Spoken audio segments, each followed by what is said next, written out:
The two spot. How do you like him in the two spot?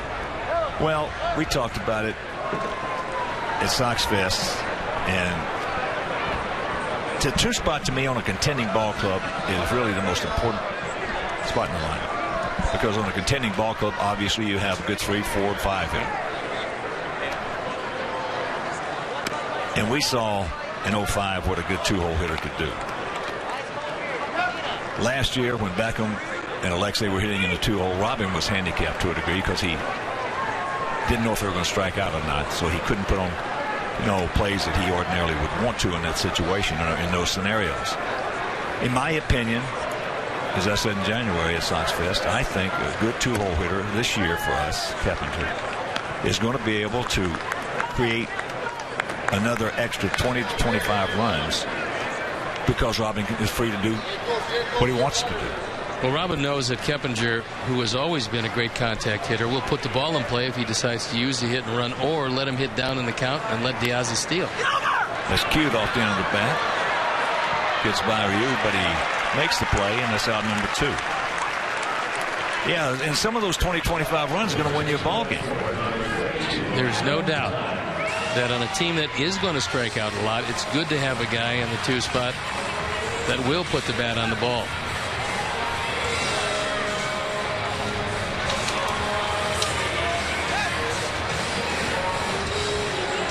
A.J. Ellis is telling Amezaga that he wants him to play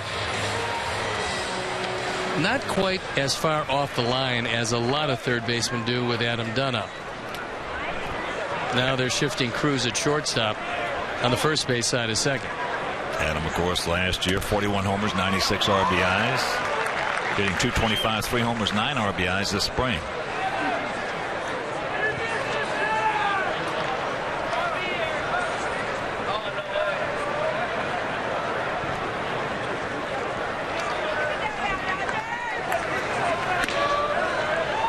Takes it up, and the count 1-1.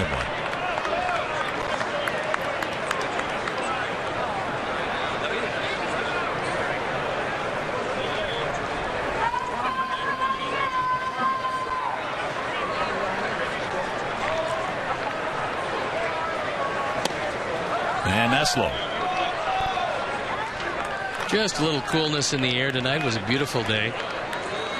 Jesse Crain threw 6 outs in a minor league game and reported that his arm felt pretty good.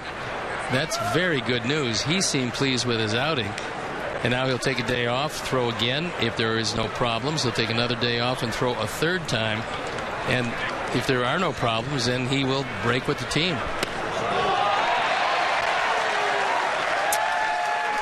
Grabs a strike with that one. But getting back to the two-hole, as I mentioned in 05, Tadahito Iguchi was just sensational in that way. And he would give Scotty Pods a chance to steal. Wasn't afraid to hit with 2 strikes. Keppinger's not afraid to hit with 2 strikes. Because, as you and I have discussed many times, there's more responsibilities that go with a two-hole hitter than any other spot in that lineup. Well, it's nice to be able to occasionally push a bunt if you have to do that. It's certainly great to be able to hit behind the runner. Keppinger can do that. I don't expect he's going to hit .325 again like he did last year, but he has the ability to put the bat on the ball. Ball gets away, so the leadoff walk is going to come across and score, and the Sox lead at 1-0. Well, that time A.J. Ellis shifted to his left, but couldn't get his body in front of the ball. It appeared to hit off his arm and then bound into the seats. And so the leadoff walk, as so often happens, comes back to haunt him. As you can see, Ellis actually had hit off the shin guard. He didn't get the glove down. Probably wasn't his best shift of the spring. As he gets him, but after having a place, our guys won, and their guys coming to bat.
look at how Don Mattingly is going to line up his Dodgers.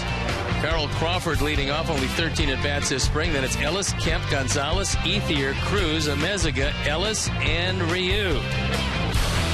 The defense behind Jake.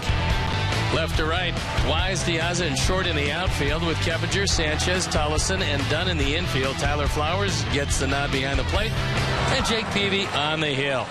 Jake's looking for about 105 pitches out of this outing tonight. This will be his biggest outing, and then he'll back off next outing and be ready to start the year. First pitch to Carl Crawford. Crawford, what a dismal year he had last year with those injuries. Only played in 31 games for the Red Sox at .282, 3 homers, and knocked in 19.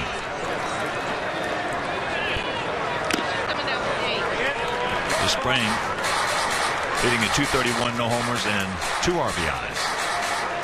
Well, the Red Sox did know that he had some arm problems when they signed him to that $147 million contract. So it should have come as no surprise when he had to have it surgically repaired. He's not back 100% yet.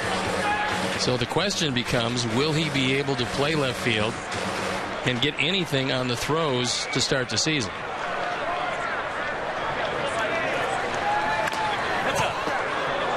Well, the one thing that may help him there, of course, is his speed, getting to the ball very quick. But that is boy, when you got a left fielder, which we've seen on our club, you got a left fielder that can't stop guys from going first and third. That'll kill the pitching staff.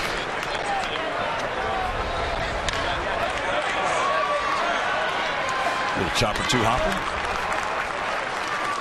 Tollison throws him out, 1 down.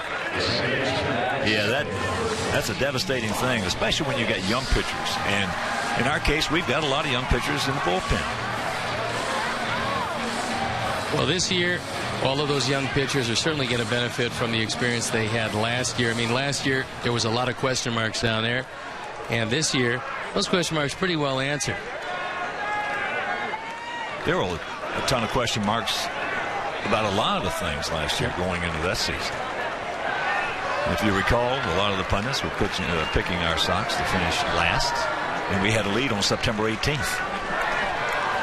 Well, that all things considered, when you take a look at the kind of year that Peavy had, Sale had, Rios, Diaza, I mean, there were some great years. AJ had a terrific year. It was a fun season.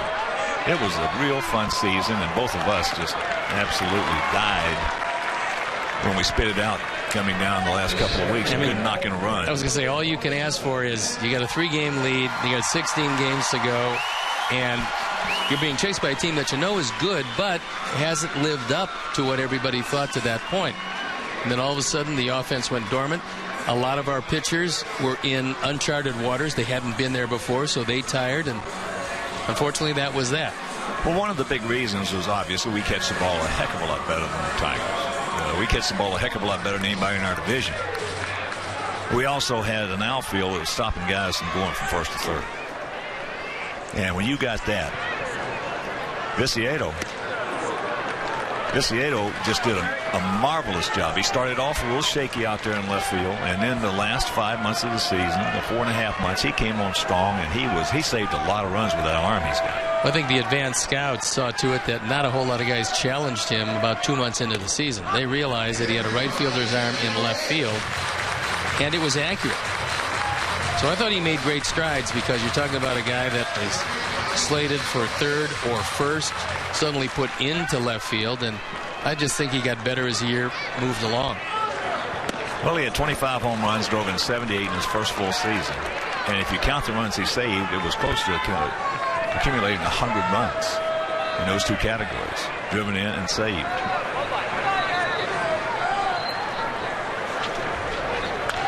Kemp off to a very slow start. He only played in 106 games last year. Put up some good numbers for those 106, 23 homers and 69 knocked in. But this spring, hitting 182 with just 1 homer and 2 RBIs. Well, when you look at the batting average, it's amazing that the stars on the team don't have high batting average. I mean, the 2 guys that are going to lead the way are going to be Kemp and Gonzalez.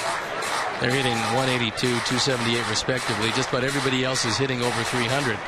But these are the two guys that will make this team go. Well, they were 60 and 45 with him last season.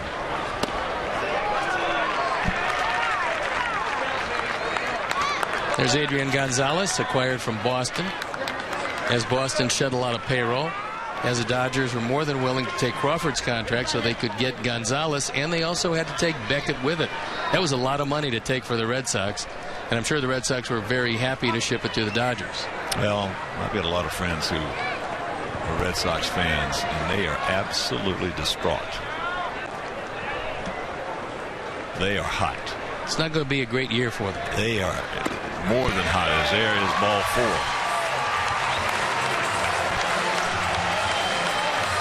And that'll bring up Adrian Gonzalez. 36 games with the Dodgers last year, hit 297, 3 homers, and knocked in 22. Well, that Boston Park was made for Gonzalez because he has one of the great inside-out swings in all of baseball. And that wall, just like with Big Papi, that wall was so inviting for him there. He'll find Dodger Stadium, and he's no stranger. I mean, he played in San Diego. He's going to find Dodger Stadium not quite as friendly as Fenway Park. Well, you just hit on something. As you've pitched in the American League, obviously, and I played in Boston. A lot of people don't realize that wall helps left-handed hitters out more than it helps right-handed hitters. It does, especially guys like Big Papi and Gonzalez. You can both take that inside pitch and just lift it over the wall. And just off tough left-handers, they take that low and away slider and just pop it off the wall for a single or a double. Ironically, the greatest left-handed hitter in Red Sox history didn't use it. Ted Williams. No, dead pull hitter. They didn't put that shift on because he used left field. But guys like Freddie Lynn, Carl Yastrzemski, and those guys, left-handed hitters, they just wore that wall out. Wade Boggs, man. You got to look at Tim Wallach, the third base coach, giving the signs. Tim was a great third baseman. He was the guy that originally told me that to be a great third baseman, you read the angle of the bat through the strike zone. He said he would actually be breaking on a ball before the ball was hit, reading the angle of the bat as it came through the zone. Robin Ventura did. Yep, same thing. All you, as you said, he prefaced it by saying, if you're going to be a great third baseman, look at Jake. Look at this play. Ouch, man. Beautiful play by Jake Peavy, and that'll retire the side after 1. He leads at 1-0.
If you're going to win a lot of games, you better be able to field your position. And when this ball came off the bat of Adrian Gonzalez, you figured it's a base hit. But Jake Peavy had other ideas, the slide, the plant, the throw, and he had Gonzalez by plenty. That's just a great play. One of the best you'll see on that kind of a squib off the end of the bat. But right here, Tyler Flowers will lead it off. Brandon Short and Wayne Wise.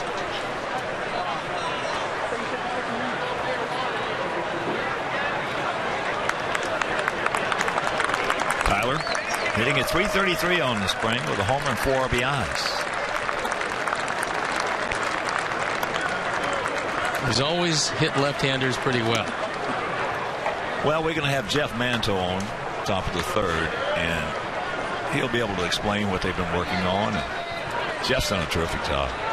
I wanted to explain to our fans also what he's been working on with Gordon Beckham, because he's looked great this spring. Angle of the bat. That ball's crushed. Wow. Knuckleball.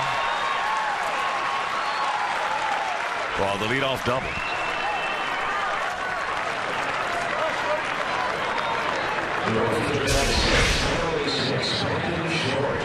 You know a ball is hit hard, and this is a high fastball. When it goes out, there's no backspin. It just goes out, and you described it. It's a knuckleball. Now, Kemp gave it the token. I'll raise my glove. He's not going to stop a double, and I don't think Tyler's going to turn it into a triple, so that was a rocket over his head. Here's Brandon Short. Brandon 1 for 6.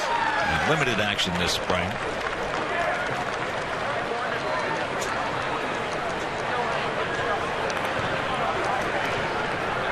Good executing ball club in this situation finds some way to get Tyler Flowers to third base with only 1 out.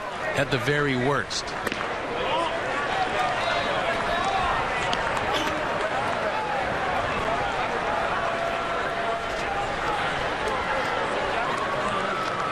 Outfield straight up.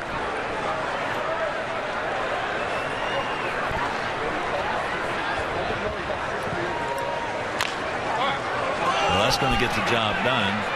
Not that he was trying to take it the opposite way.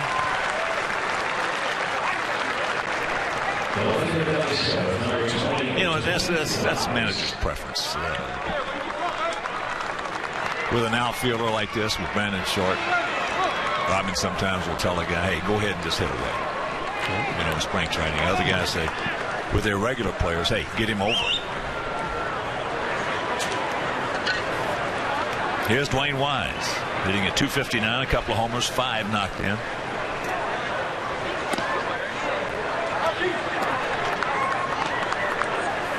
Well, the infield is in, which is unusual in this just the second inning of the ball game.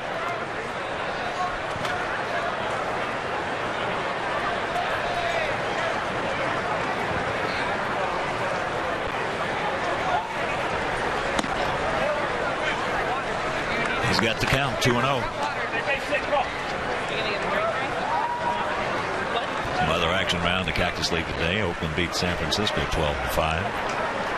Cespedes, Sogard, and Rosales all home in that ball game. You said last night you really like Sogard. Oh, I do. That's going to get him in. Nice job again by Dwayne Wise, and it's a 2-0 Sox lead.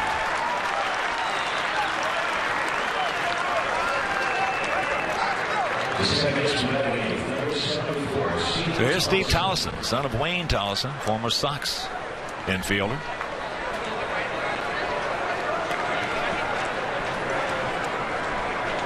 Texas beats Cincinnati 6-2. Of course, we will be teeing it up with Texas. That's going to be on Tuesday at their ballpark. Tomorrow we have Kansas City right here. And you and I both described the same philosophy. We're not going to see much major league pitching against their ball club because we open up against them. I'm so happy to see them doing that because of the fact at one time it was just the norm. In my time zone, our pitchers never pitched against American League teams unless they were, 5 or 6 games in a row against them. They always pitched against the National League teams. Well, talking with Rick Hahn before the game today, he said you brought up the exception. If you got a staff with Koufax and Drysdale and those guys, it don't make any difference who you're pitching against. Doesn't matter.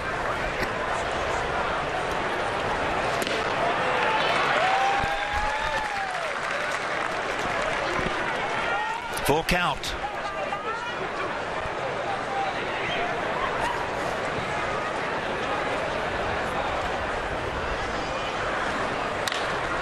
And that's popped up. But the leadoff double by Tyler Flowers. He comes around to score, and it's 2-0 Good Guys. Only Mazda.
And tickets for the 2013 season are on sale right now. Prices have been greatly reduced for nearly all games, and the schedule is full of great matchups, promotional nights, family Sundays, and post-game fireworks. So purchase your tickets today by visiting WhiteSox.com or calling 866-SOX-GAME.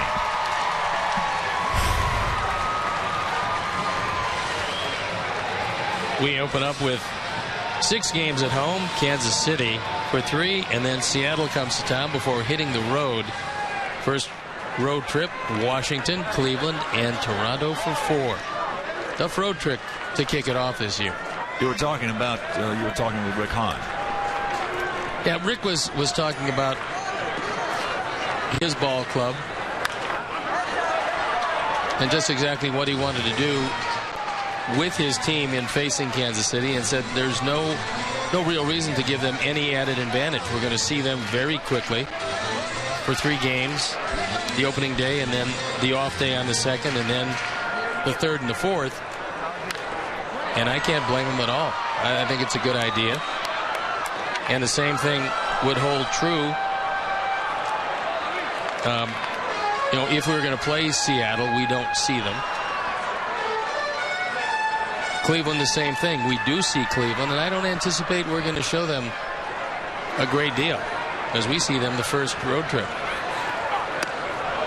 Well, that was some of the question marks last year going into the season with Robin Ventura and the coaching staff. And boy, did that ever work out nice. They answered those questions fairly early.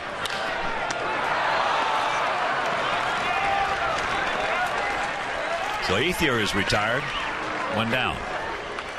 Talking with the Dodger broadcasters, we were talking with Rick Monday, Jaime Herreen, and they all asked me about Jake. Is he the same Jake we saw in 2007? I said, nope. That was a hard sinker, hard slider, and that's about what he did. Now he's really become a pitcher, and part of it is relying on a straight change that's outstanding, and that's how we just got Ethier.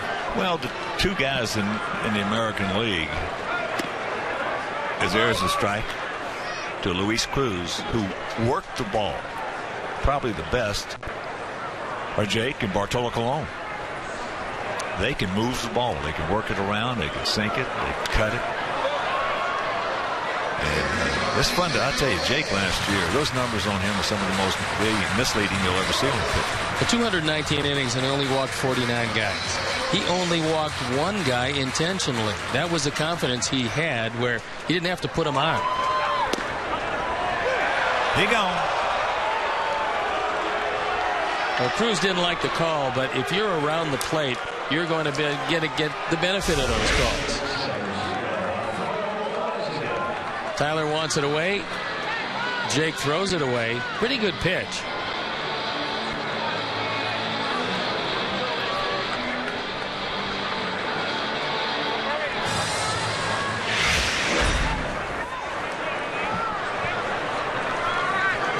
Here's Amazaga.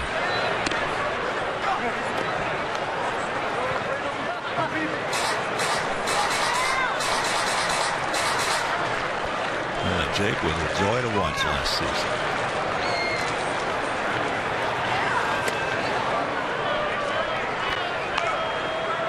I had a chance to talk with Kenny Williams the other day and asked Kenny what he was doing now. He looked at me and smiled and he says, traveling. He's going all over the place looking at young amateur players. Kenny has a terrific feel and sense of judging talent. And the name of the game of baseball is, always has been, and always will be talent evaluation. Who can evaluate the talent the best? Well, if you can raise your own, you're certainly going to save yourself a lot of money, and in the long run, you're going to be able to let guys grow together, learn how to win together, and come to the major leagues as a cohesive unit. You got to go out and keep buying free agents. It's going to cost you a fortune. And there's no guarantees for the Dodgers. I mean, they spent more money than you could possibly spend. But you look at their team, it's good. I'm not sure, and I don't think they're as good as the Giants, but they're good. Well, you and I are going to have a dozen golf balls. And that is? You got the Giants, I got the Dodgers. Oh, that's terrific. We'll do it. I'm trying to do tailor-made lethal. But there's one caveat. I told you what I was going to get you now. Okay. I don't want any potos. I'm going to get you top flight. And I'll get you used. I'll get you the softest top flight I can find for you. But the caveat is Carl Crawford has to play instead of Yasiel Puig. If Yasiel Puig takes over in left field every day, then we might have to readjust the bet to a couple dozen, because this young guy is going to be as good as anybody around. He gone. 1-2-3 inning for Jake. Couple of strikeouts, and he leads it 2-0.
Tomorrow night, don't miss the Illinois High School Hockey Championships on Comcast Sportsnet.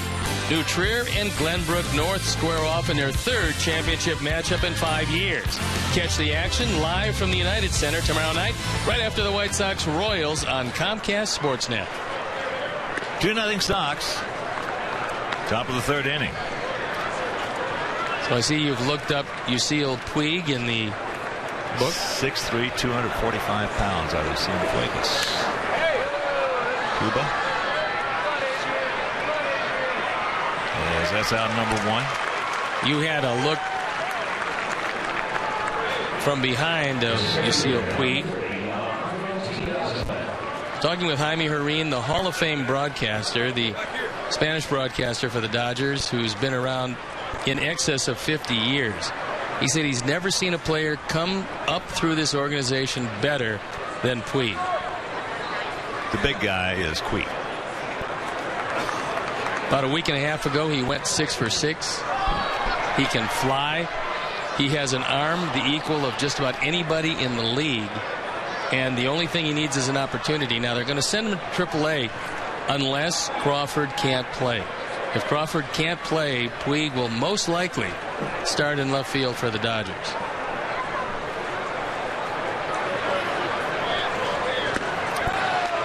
Well, that sounds like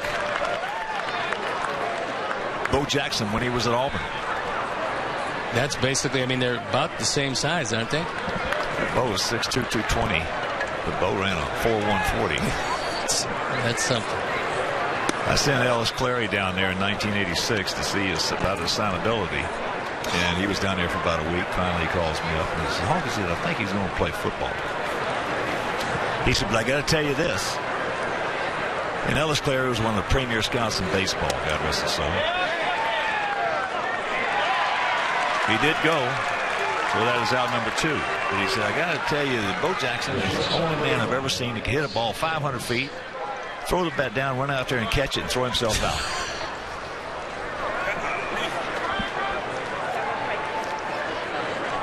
Bo Jackson. He probably was the best.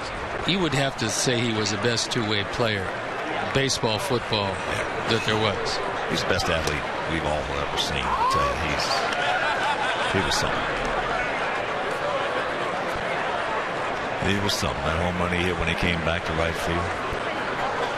It's one of the most dramatic home runs. And of course, one he hit against Seattle, who went straight up and just never came down. It looked like a pop up to the third baseman.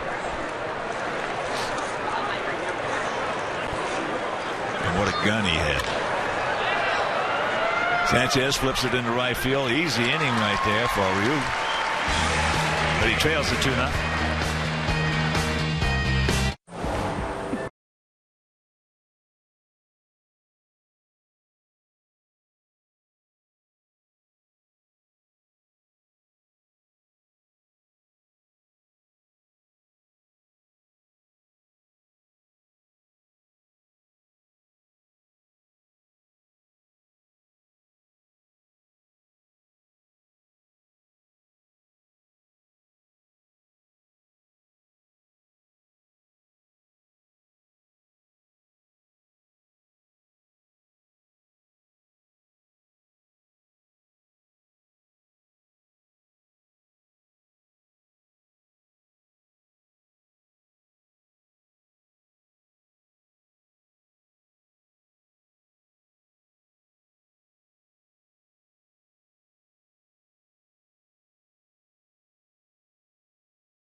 Nothing here in the bottom of the third inning, and joining us now down in the Sox dugout is a man who did a terrific job last year, our hitting coach Jeff Manto. And Jeff, thanks for the time, buddy, and tell us about your hitters this spring. Everything's going well so far. I mean, we're seeing a lot of quality at bats from all the players. I'm really happy with where everybody's at. There were some surprises through the winter, and I think everybody's happy with where they're at. Well, the guys, obviously, let's just start with Beckham. You changed his angle. Yeah, you know what? At the end of spring, or at the end of the season last year, Rob and I got with him, and mostly Robin got with him and said, "Hey, listen, man, you need to be on your legs, and that's it." And I think Beck was very receptive to it. Took it into the wintertime and has come back, and this spring has done an incredible job, and we're all excited as to what we're about to see with him. And Adam Dunn having a slow spring, but last year 41 homers. Well, I'll tell you what, with Dunner, I think he's on the same pace this spring as he was last spring. I mean, as you know, Hawk, these big boys need their bats, and he has long arms, a long bat, and he needs to swing, and that's what he's doing right now. Although the average probably isn't there and the home run production isn't there, I'm really satisfied with the work he's doing, not only in the cage but on the field. Well, the year before you came in 11, this team hit 154 home runs. The year before that, team hit 177. Everybody was thinking we were going to hit around 150 home runs again, maybe even a little less, and this club wound up hitting 211. Well, hey, listen, it's just a byproduct of a lot of hard work. I wish I could take credit for some of that, but I can't. These players work hard. They put the time and effort in. These are the guys who go out there and get it done. These guys paid attention to the strike zone. They paid attention to their strike zone, and we've reaped some of the benefits of a lot of good at-bats. Jeff, you told our viewers about Beckham has to be on his legs. Explain that a little bit, because it also appears he's got a much different hand position this year. Yes, well, what has to happen, like any athlete, as you guys know, you got to have a base underneath it, whether you're a fullback, a tailback, a shooting guard, or any kind of athlete, you need to have a base underneath you. And Beck was really off-centered a little bit last year, really didn't have the base that he had in the past, and we got that underneath him. And right now, we had talked about earlier last year, or even late last year and early spring, if we had to make one change with him, what would it be? And it would be his top hand. His top hand was so dominant that it took over the swing. It really did. And what he did is he, loosened that top hand up a bit. Well, one of the big stories also is that you and Alex Rios last spring were working in a drill. I thought I'd seen them all. I haven't. That speed drill where you put the 5 balls and you just keep one right after the other real quick. And it took mechanics out of his mind. Yeah, as you and I talk, and you and Stoney talk, as you know, I'm not a real big mechanic guy. I'm more into the feel of what a player's going through. I'm into an approach of what these players are doing. And with Rios, it was just one of these things where, let's get your hands into a natural slot, and that's what we were working on with that drill. And he took off with it and is taking ownership to that. Well, the word approach to me is, and we've talked about it, you know how I feel, but the approach to me is the thing that I'm so happy that our guys are taking in, rather than thinking about going to the plate, facing Verlander, facing Sabathia, a guy like that, and worried about where their hands and their feet are. Right, and you know what? And again, it takes a lot of stress off of hitting as well. These guys are at the big league level because the mechanics were taken care of long ago, long in A-ball and double-A. Right now, we got to talk about hitting and how we're going to hit tonight and what we're going to do tonight. Not let's make sure our hands are here, our feet are there, and our head's doing this. So these guys have done a great job with that. We're going to see Tyler Flowers now on almost a daily basis. He's never had the opportunity to do that in the major leagues, and I would assume, Jeff, that getting the first opportunity, we're probably going to see the best that Tyler has. And what should our fans expect from Tyler this year? Well, I think we're going to expect a lot of quality at bats from Tyler. There's going to be some misses, and no, he's a big boy. Without question, he's going to have a lot of misses. But guess what? A lot of guys his size do have those. But one thing with Tyler, he adjusts well. As you're seeing this spring, he's gotten some consistent at bats, and he's squared up every ball he's hit this spring. And we anticipate that. We took a lot of movement out of his swing.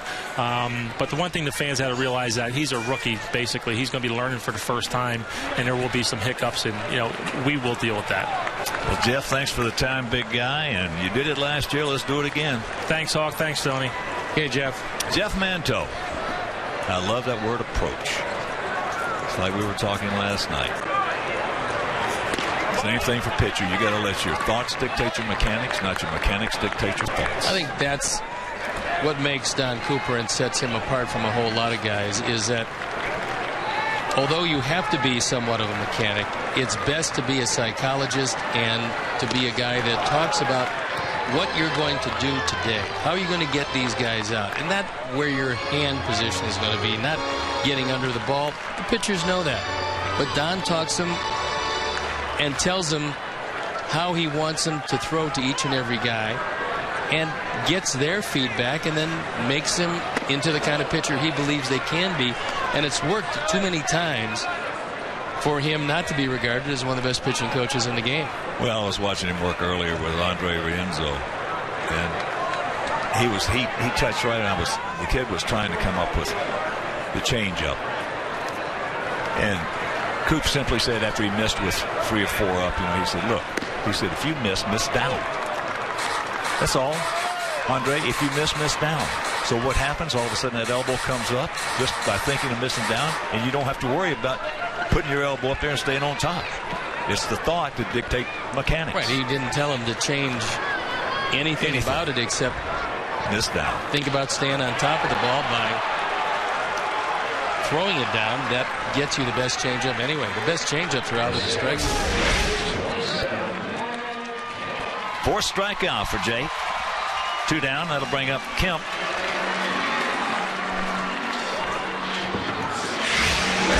Nice job of framing the pitch by Tyler Flowers. That ball probably off the plate, but a catcher can be your best friend if he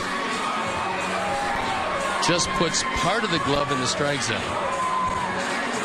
If you're talking away to a right-hand hitter, you just as soon have 2/3 of the glove out of the zone, then you hit it, and you probably have given the pitcher 2 inches on the outside corner.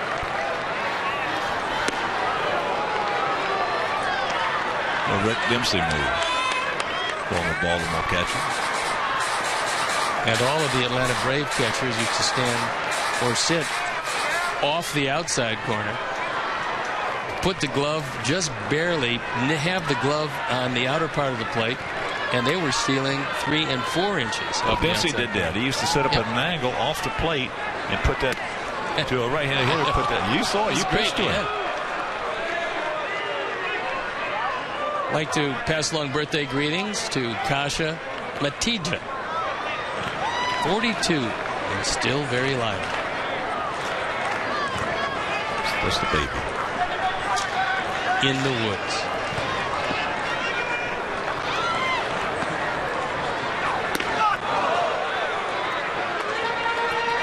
Two on, 2 out. Pretty impressive numbers so far, but he's got to wend his way around one of their leading run producers.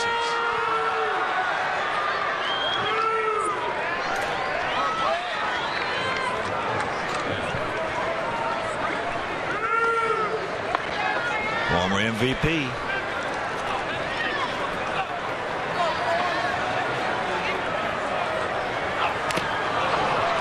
And just did get a piece of that one.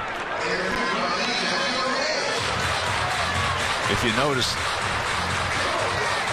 a lot of our guys that have looked out of sorts, so to speak, this spring are starting to come in, as Jeff Manto was just talking about it, like a Tyler Flowers. Looks like he's under control up there. Like a Gordon Beckham. Looks like he's under control up there. He's still got to get through to Alexi. It's a little more difficult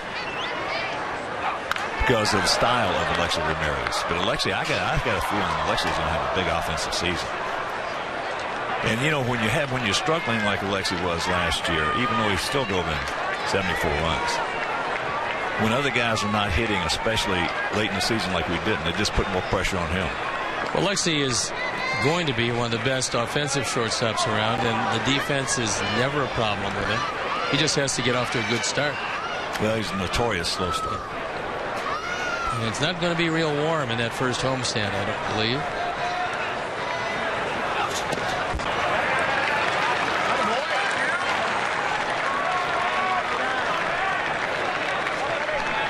Two nothing good guys here in the bottom of the 3rd inning. Sox with a run in the first, one in the second.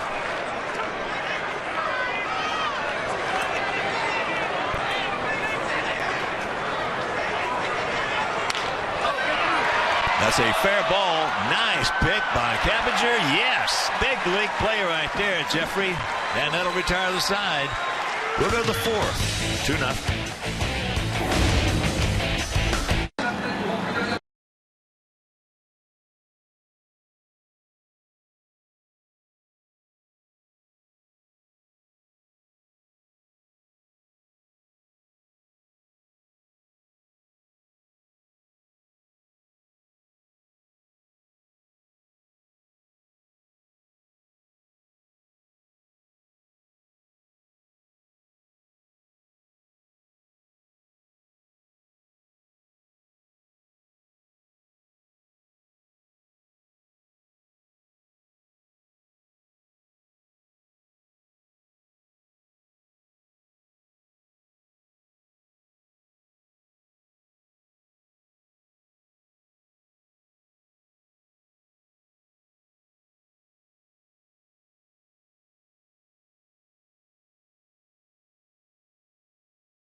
Sox on top 2-0 here in the top of the fourth inning. And Steve, we know Keppinger can hit.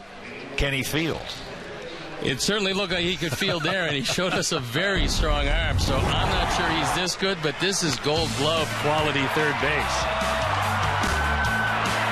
And coming off a sore shoulder. That was quite a play right there. Wow. Looks to me like the shoulder is 100%.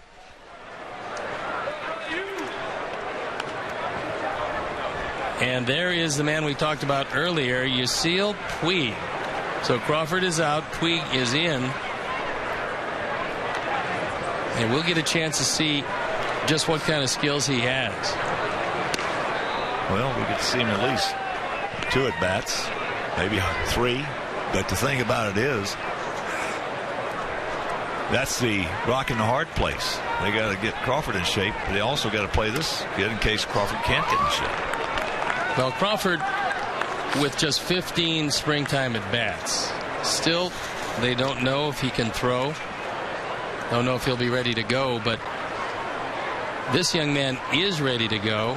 Ideally, in a perfect world, they would love to see him get 6 weeks to 2 months in AAA. He's only 21 years old. Good eye. Keppinger just squibbed one right off the end of the bat that Ryu threw him out on.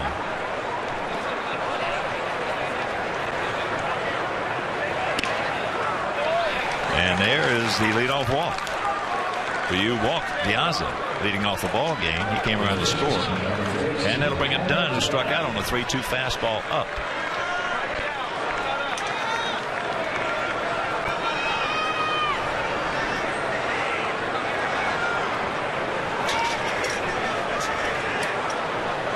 I assume you did not have an open stance.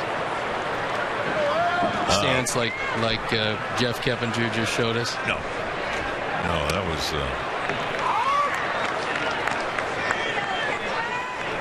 First time I saw him down here. We saw him in Tampa Bay last year. First couple days I saw him down here. I mean, I couldn't believe what I was looking at. He was hitting these little soft ground balls and soft little pop-ups. They weren't going 110 feet. All he was trying to do was just like play pepper with it. And I'm saying to myself, wow, what this guy hit? So I went back and looked in the book. 325, 9 homers, and drove in 40. So he is a contact hitter. As Adam. And Adam and I were talking the other day, too, in the cage. He was working on some. And, you talked about the mechanics and not worrying about him when you're pitching. And I talk about don't worry about when you're hitting, but there is a place to work on those mechanics, and that's the batting practice and on the side and the bullpen for pitchers. And that's what Adam was doing the other day, trying to get this downward swing, so to speak, to stay on top of the ball. Well, it does sound kind of strange, and people who are familiar with the game but don't know the intricacies don't realize that when you do swing down on the ball goes higher normally and goes farther. Backspin. And Adam, of course, he's a notorious low ball hitter. He would just as soon love that ball knee high, at the most thigh high. If he gets it down there, he can hit it as far as anybody. There's a shot for the double play.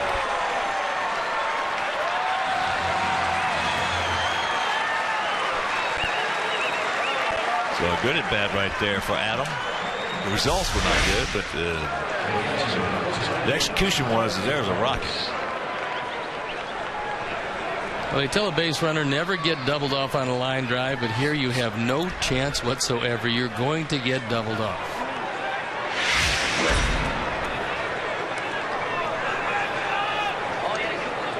So here's Tyler Flowers. Tyler hit a bullet over the head of Matt Kemp. One hopped the center field fence and came around to score. His average up to 355. And again, he looks like he's under control up there.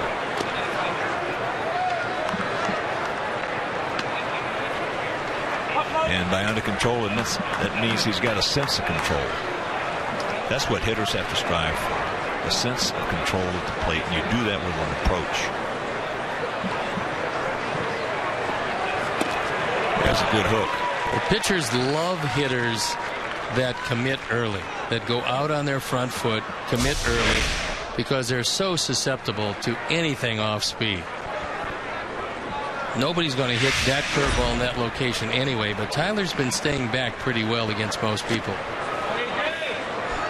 Well, here's an interesting stat. 26.9% of the fly balls that Tyler hit last year went out of the ballpark. Now, if Gordon could say that, he'd have hit 120 home runs.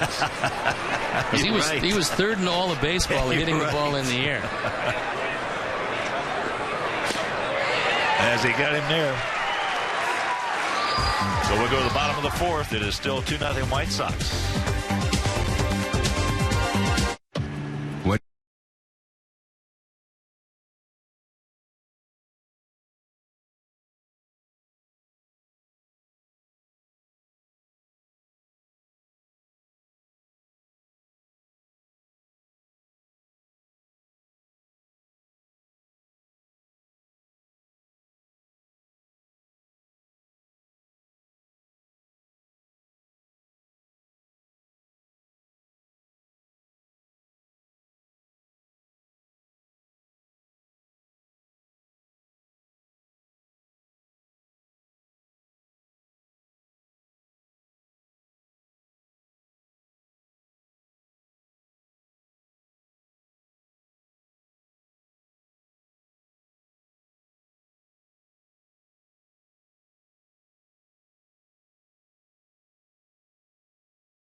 Opening day is April 1st at 3:10 p.m. versus the Kansas City Royals. All fans will receive a 2013 White Sox magnetic schedule and rally towel presented by U.S. Cellular, the exclusive wireless provider of the White Sox. Purchase your tickets today by visiting whitesox.com or calling 866-SOX-GAME. 2-0 Sox, bottom of the fourth. It'll be Gonzalez, Ethier, and Cruz to face Jake Peavy. Excellent crowd here tonight, as you would expect in a facility shared by the Dodgers and our Sox. There's a lot of fans of both teams.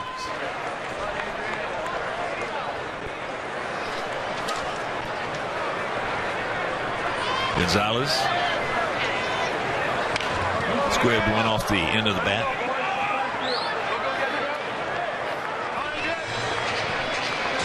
And Jake went over, made the play, and threw him out. There's been a couple of highlight reel plays, one by Jake, one by Jeff Keppinger. Well, that's one of the reasons is our club only gave up 34 earned runs last year, which is by far the least amount in Major League Baseball. Well, it certainly is the pitching staff's best friend. And most of our pitchers field pretty well. Most of our pitchers really improved in holding base runners. And that time, that fastball went right off the upper arm of Adrian Gonzalez. These guys were teammates. Actually, it looked like it hit him on the elbow, but that elbow is somewhat padded. Easy for me to say because it wasn't my elbow. Now, you didn't have much padding when you were hitting in those days. They didn't allow that. Nope. The ball wouldn't hit me. you wouldn't have been that close? No. You just spun out of the way. Yeah, I would have been out of the way. That's the one thing that we do, or did, I should say. We didn't do many, but that's one of the things that we did better than the current players today. We got out of the way of pitches back because you were thrown at so much. And he also learned to spin back into the catcher away from the pitch. That's correct. The correct way to do it. That's what we did. These guys, most of these guys today, when they get hit, they hit themselves. Or they'll get hit by a pitch 2 or 3 inches off the inside corner. They'll turn into it.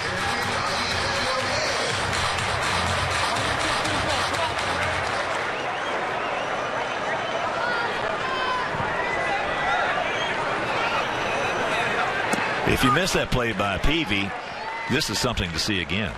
Gonzalez.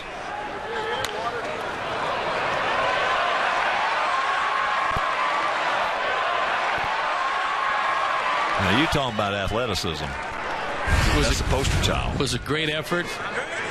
The slide. And the base hit to right field. So Gonzalez on his way to third base. In that situation, Jake has got to wind up backing up Jeff Keppinger, but he broke to the right side, took a couple of steps, and this ball almost got away. The throw by short, couple of hops into third, so runners at the corners, and nobody out as Jake is in some problems. Here's the shortstop, Luis Cruz, who was called out. One of 4 strikeouts. Make that 5 strikeouts now for Jake.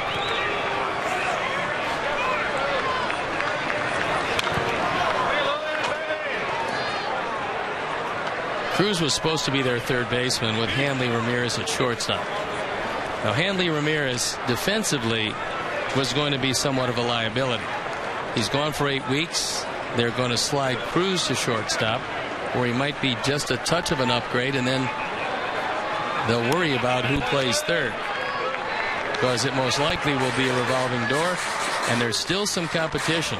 There's about 5 guys battling for spots in the infield for Don Mattingly and Ned Colletti, the general manager.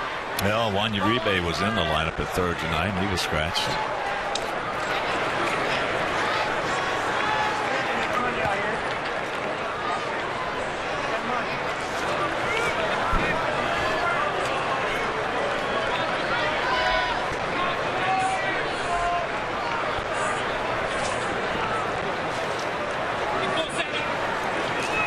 One pitch, and Jake gets the advantage.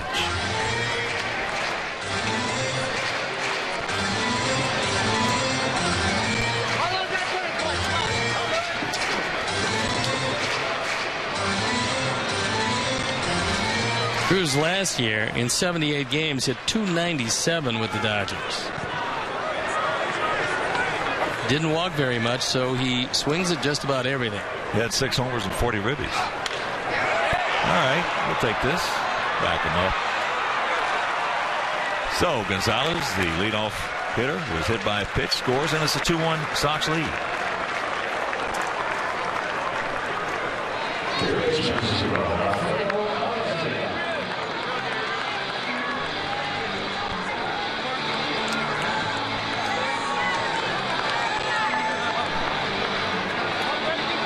So here's Alfredo Almazaga.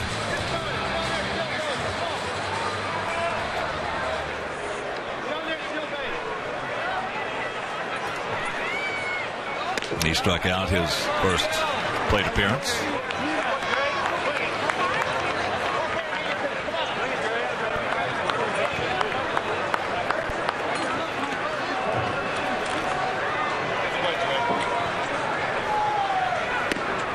Takes a bunt, takes the strike.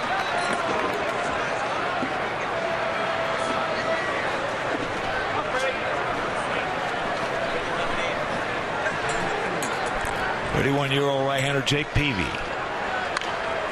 There's a soft line drive caught, and that'll retire the side. So we're into the 5th, leading by 1.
Monday, the Blackhawks are back on home ice against last year's champs. Chicago will be rested and ready for a rematch with the Kings. Don't miss Blackhawks Kings Monday night at 6:30 on Comcast Sportsnet. Sox lead at 2-1 here at Camelback Ranch, Glendale. As the cactus season is winding down. And once again, a reminder, we'll have tomorrow's game for you right here from this ballpark against Kansas City. We will not televise on Monday, but then we will have Tuesday and Wednesday, the final 2 days here in Arizona. And then it's back to Chicago. And then to Milwaukee on a bus to play a couple of exhibition games up there. April 1st, opening day. Line shot. That's a bullet off the bat of Brandon Short.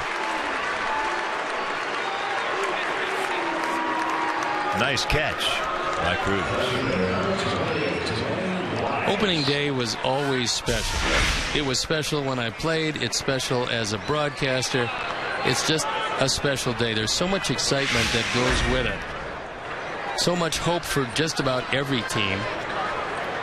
And you just hope to come out of spring training healthy. And by and large, we're going to have a pretty healthy ball club with the exception of John Dings.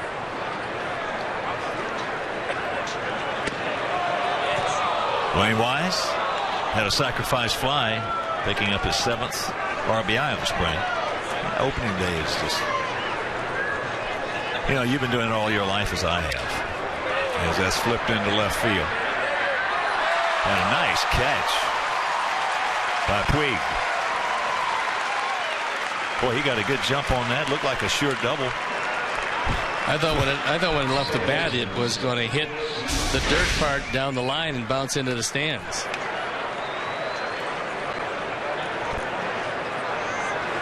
Beautiful play. That is a large man. 6'3", 245 pounds. Large young man.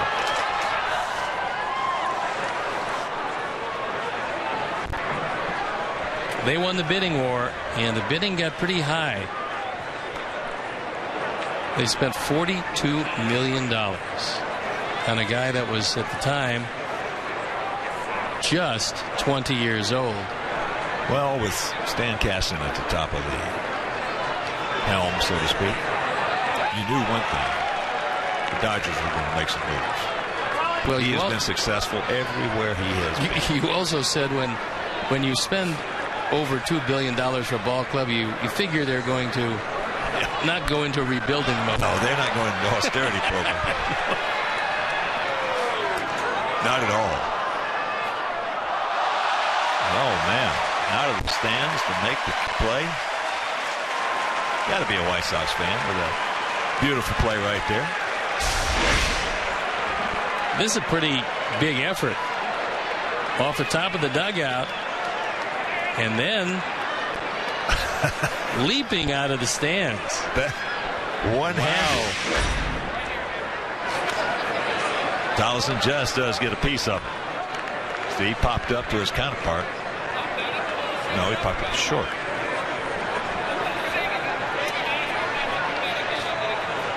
A lot of mannerisms of his dad.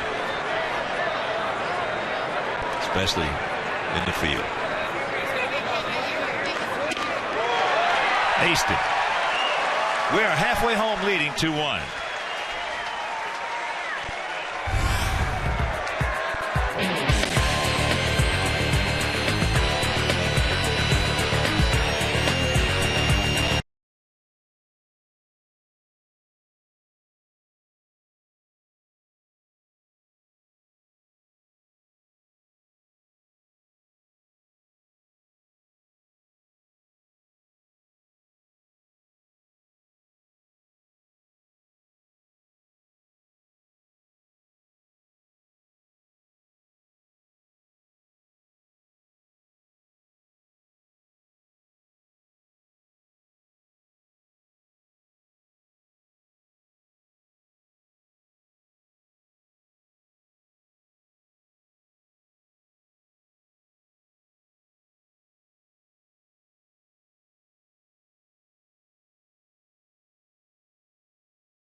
of Chicago Medicine Center, Comer Children's Hospital.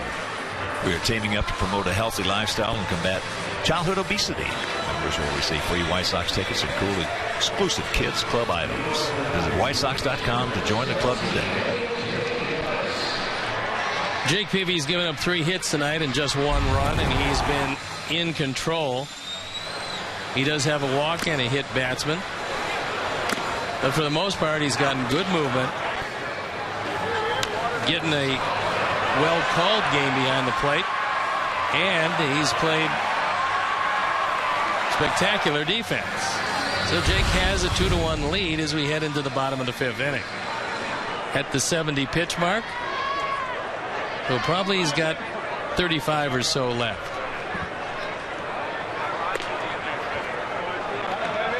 A.J. Ellis, the catcher, struck out his first trip. A.J. last year hit .270, 13 homers, and knocked in 52. Only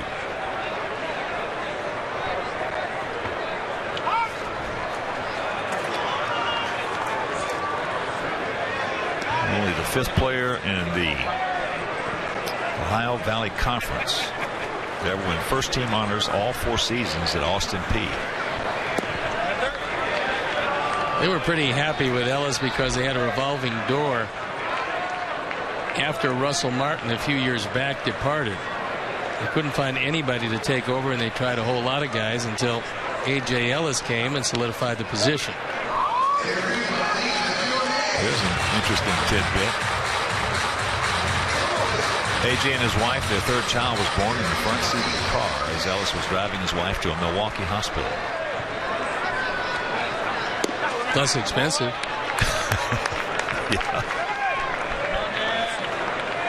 Yeah, that's an interesting scenario right there.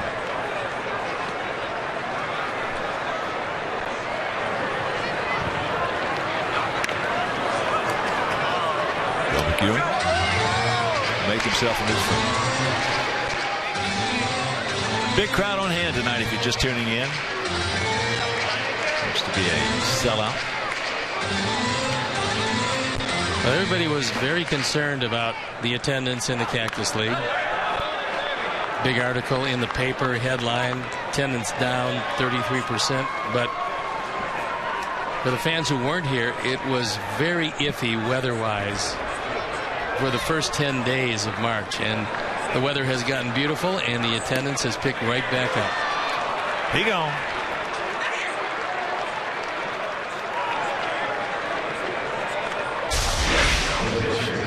He just freezes Ellis.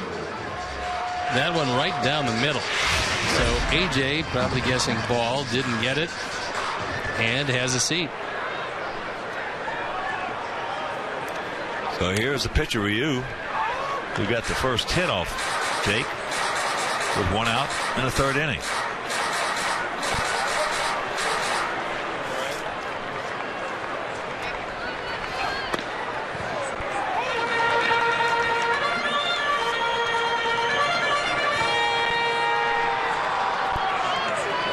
To the count.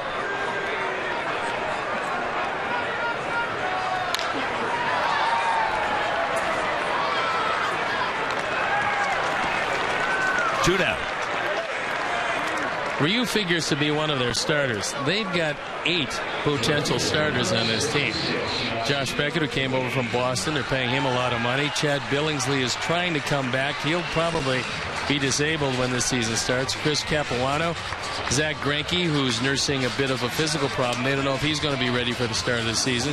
Aaron Harang, Clayton Kershaw is their number 1. Ted Lilly, and Ryu. So there's a bunch of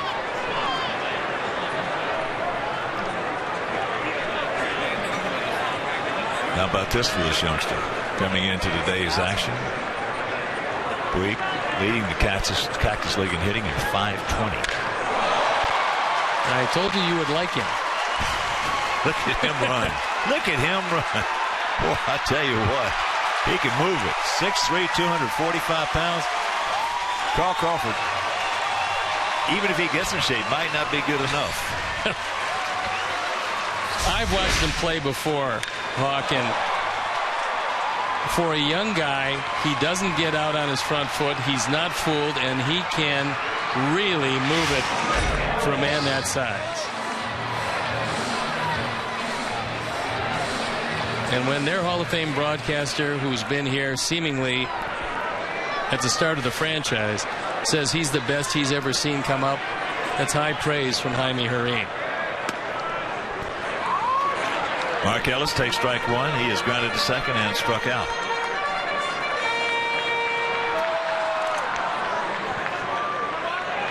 Boy, can he run. That was fun to watch right there.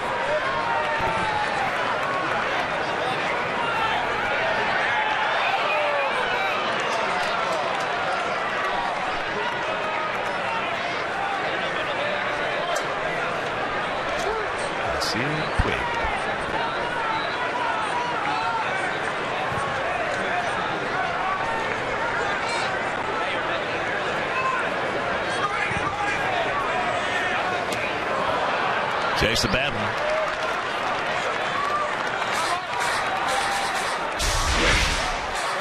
Good slider by Jake. Put it in a perfect spot. And Ellis, swinging at the motion as opposed to the baseball, is in an 0-2 hole.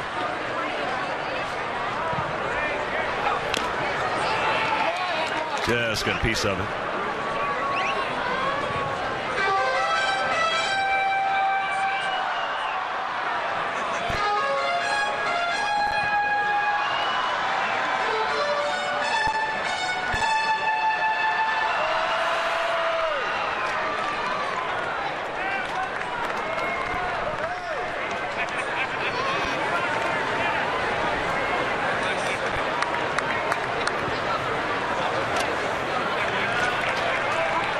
Nice catch by Tyler Flowers. Now we talked with Coop yesterday, and he said all his pitchers really like to throw to Tyler.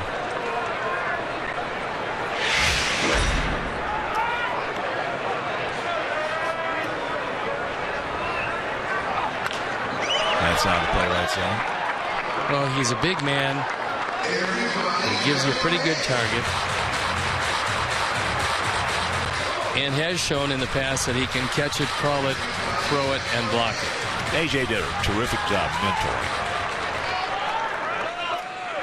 They used to talk during the game, before the game, after the game. Tyler picking his brain.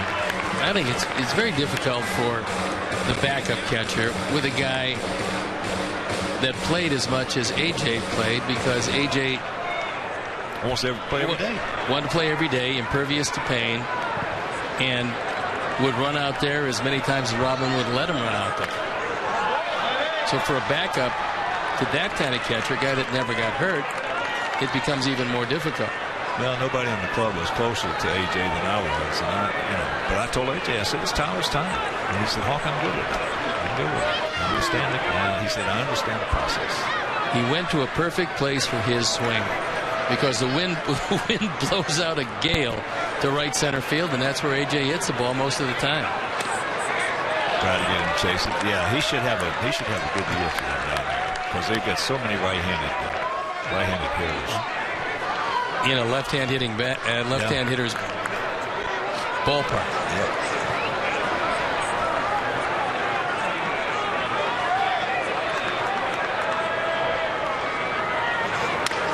Ate him up. And it'll be off the glove and a single. Infield single for Ellis. That actually was a 3-2 changeup that almost hit Ellis. So he was able to fight it off. And this time, Jake, because of that changeup falling off to the first base side, couldn't get to it. Fortunately, he knocked it right to Keppinger and kept Puig at third base. See that changeup drift inside? Ellis couldn't get his arms out. Jake realizes Ellis, without great speed, if he could have made the catch, he'd have thrown him out. But now he's got runners at the corners. Once again, facing their most productive hitter, or certainly one of them. a man he retired with 2 on and 2 out in the 3rd inning. Yeah, he was robbed of a base hit on a brilliant play by Keppinger.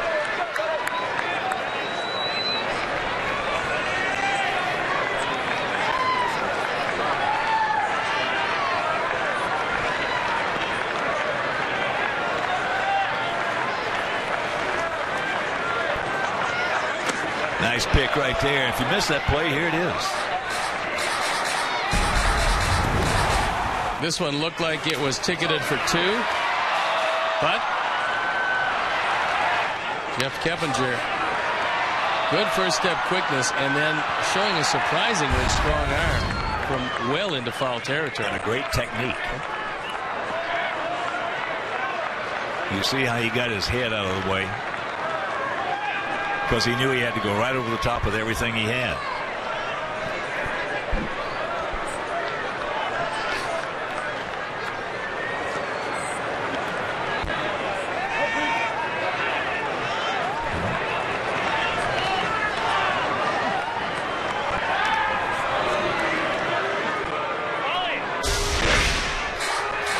Watch him stay right over the top of this.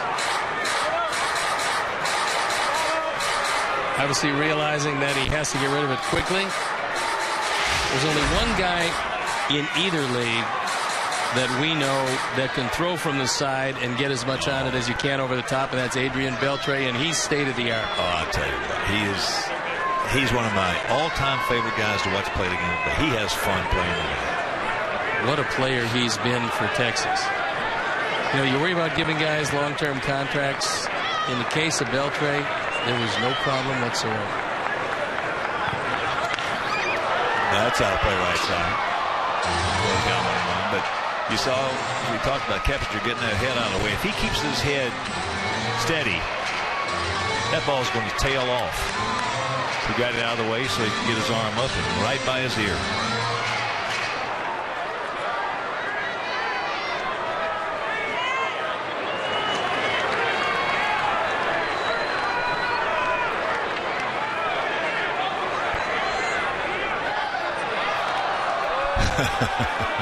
That was an interesting I like move. that. Jack McDowell and Robin Ventura worked that play. Not that particular one where you fake the first and then spin and turn and throw. But just a little hesitation, and then Robin would sneak in, and Jack, they nailed, I bet you they nailed 6, 7 guys like that. Not a whole lot of pitchers with the confidence or the coordination to make a play like that.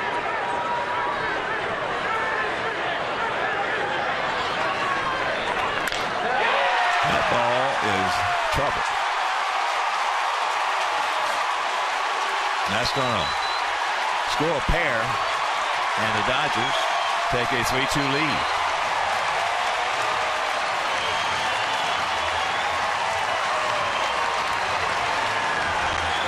All this coming with 2 out, nobody on base. And that fastball on the inner portion of the plate, the inside-out swing by Kemp. Well, he's been up twice, hit the ball hard twice, and 1 for 2 with a couple driven in to show for it. Mark Ellis scoring easily.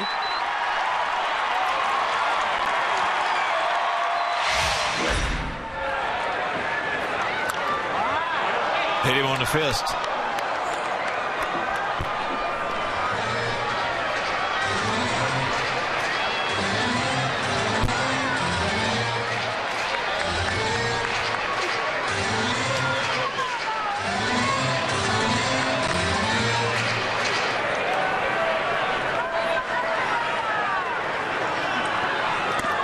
Up high.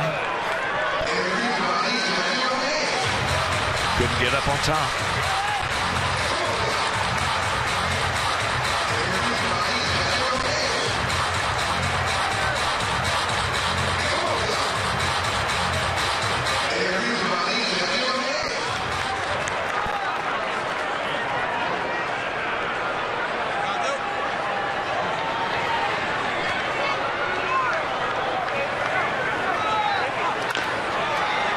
And And that is look for, got, and hook foul.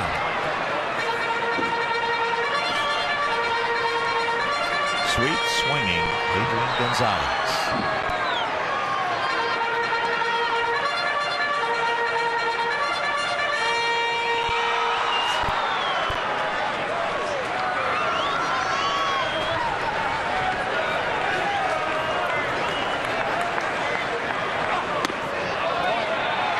Trying to work that pitch.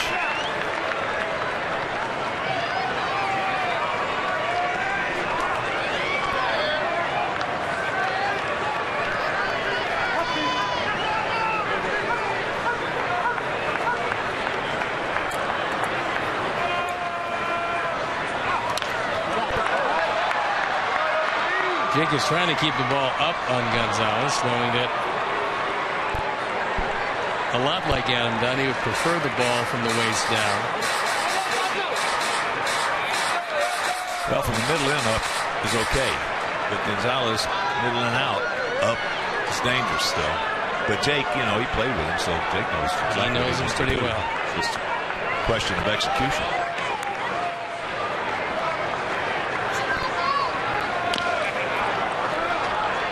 Pretty good pitch there. That ball coming down. Yeah, tough pitch to stay alive. Yep.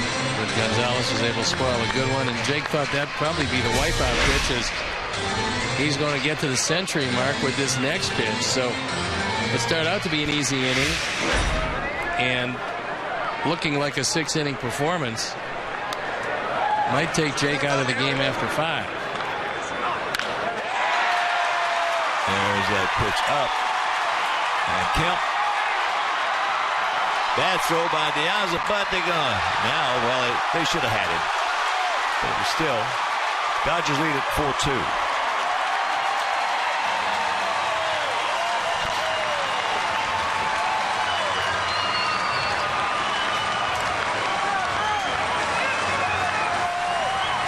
That's going to go as a run batted in.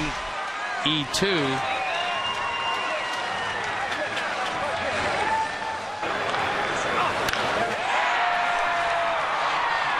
You're not going to throw Kemp out, even though he took the wide turn. You just have to concede the run there and make sure Gonzalez doesn't go to second base. Even then, a good throw gets him by plenty. It wasn't. And Gonzalez winds up at third. Well, this happened last spring with Diaza, and Robin immediately took care of the problem. And we did not see that the rest of the year from Diaza. You can't give away 90 feet.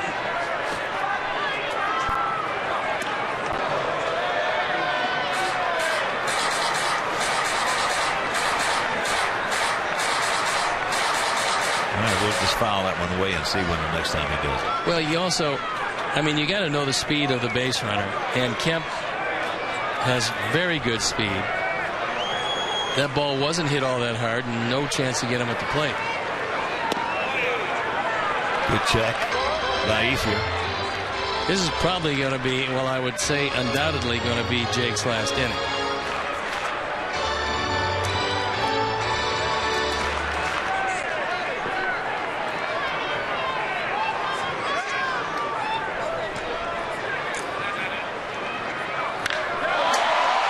That's trouble. Get foul. It will.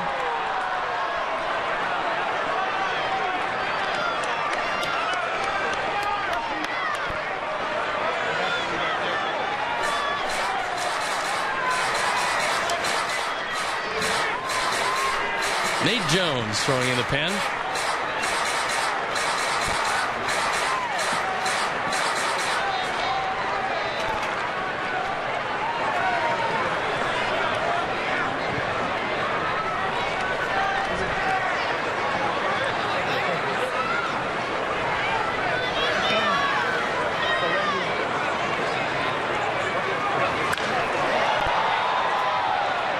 Ball hit hard, but hook foul.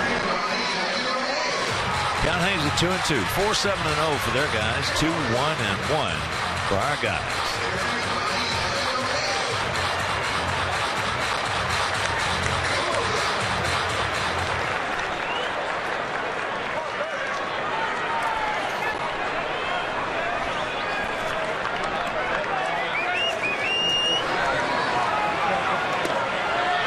backdoor and just missed.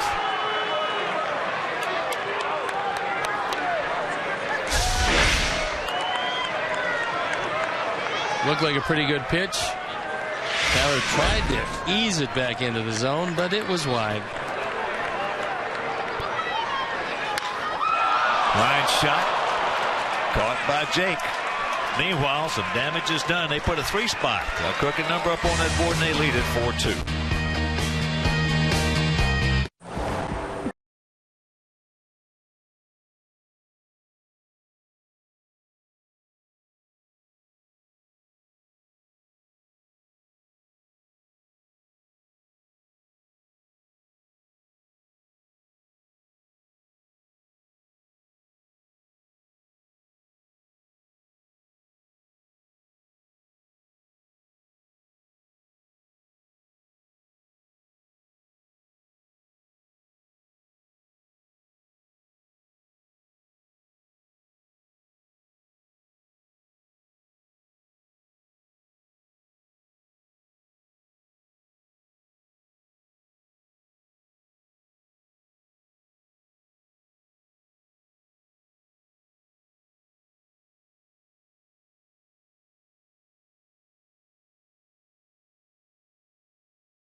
With opening day on April 1st, Bacardi at the Park will open 4 hours before the start of the 2013 home games with half-price appetizers and raffles after every game.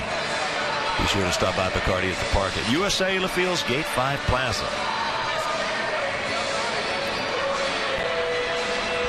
Dodgers with 3 runs, if you're just tuning in, have taken a 4-2 lead here going to the top of the 6th inning, and that young man, Ryu, has been impressive. After a shaky start, he's not overpowering, but he hits his spots, changes speeds, and for a left-hander, if you got a good changeup, and he has a very good over-the-top curveball, I mean, that for him will set him apart. That'll win him a lot of games.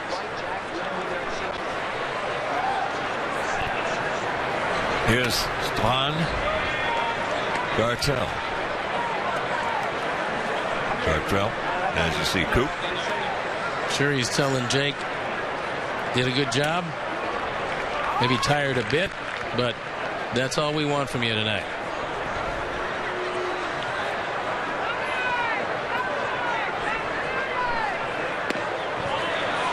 Close pitch, didn't get it.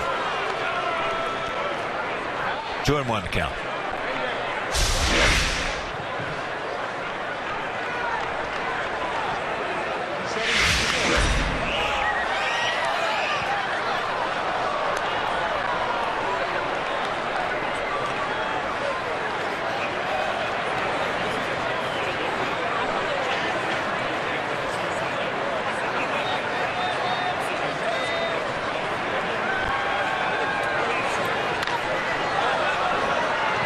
Pop up right side. And that is out number 1. Well, he's got a lot of Bruce Chin in him. Only he throws a little harder. He throws a little bit harder. Signed for a lot more. And probably won't play for quite as many teams as Bruce Chen. However, the way Mr. Chen throws against us, I'd just as soon face this guy. Well, that's the way how we call him Si. He was. He's been something special. First pitch strike. Piazza has walked, scored, and struck out.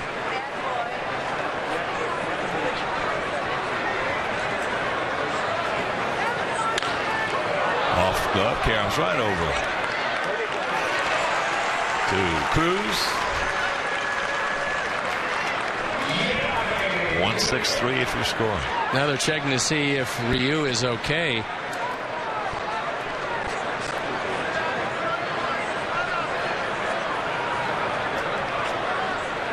It hit off his right. It looked like his right forearm.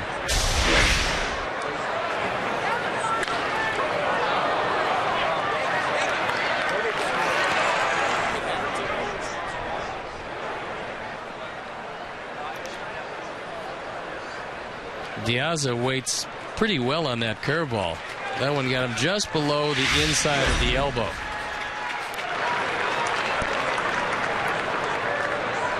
Number 5, Sanchez.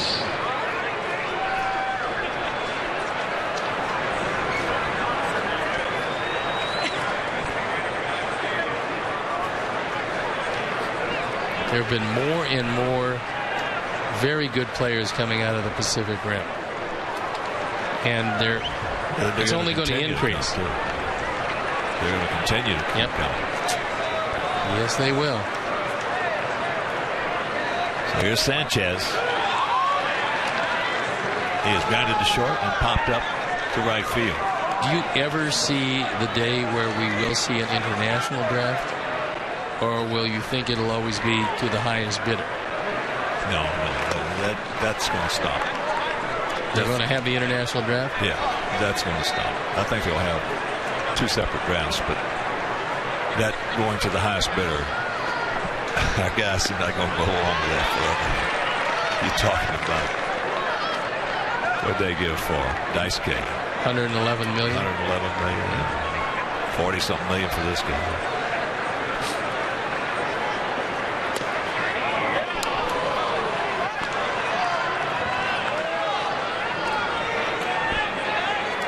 I'll tell you that in the Classic, the World Baseball Classic, we saw some feisty teams, literally.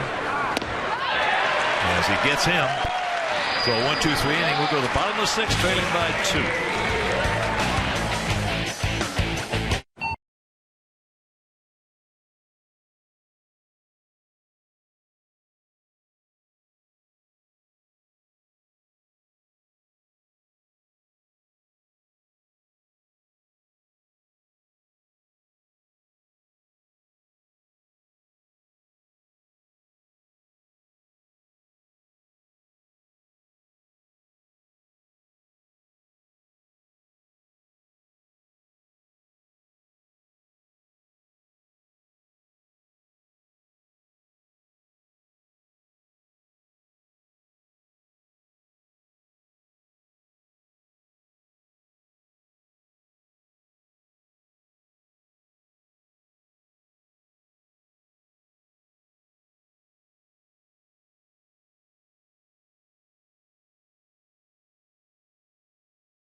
Organize a group outing of 20 or more for a Sox game during the upcoming season and receive savings off the individual game ticket price. You can enhance your outing by upgrading to our new Miller Lite bullpen party porch, pregame patio party, diamond suite, one of our other great party areas. So call 312-674-1000 and visit whitesox.com to book your group outing today.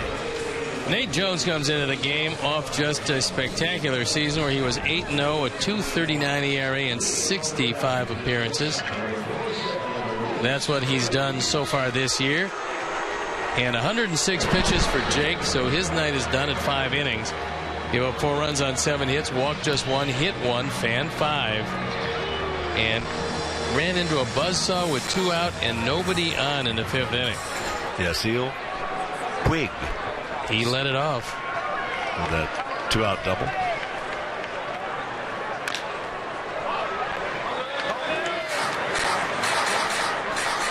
Dwayne Wise has taken over center field.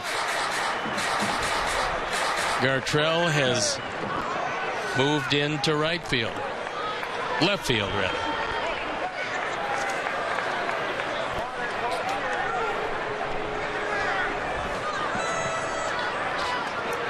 Cruz takes it low and away. He struck out and hit into a 6-4-3 double play.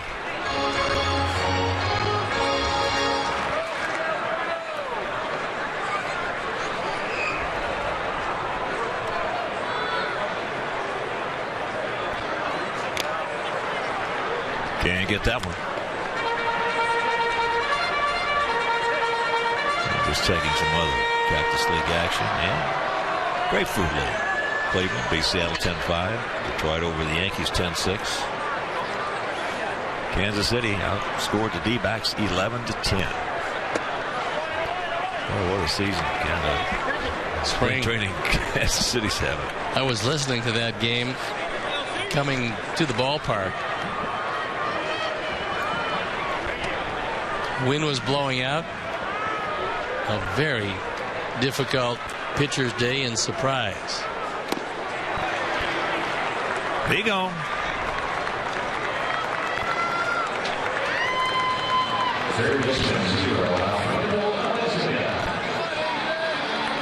Their little left-hander Collins, you remember him with the good curveball and deceptive fastball.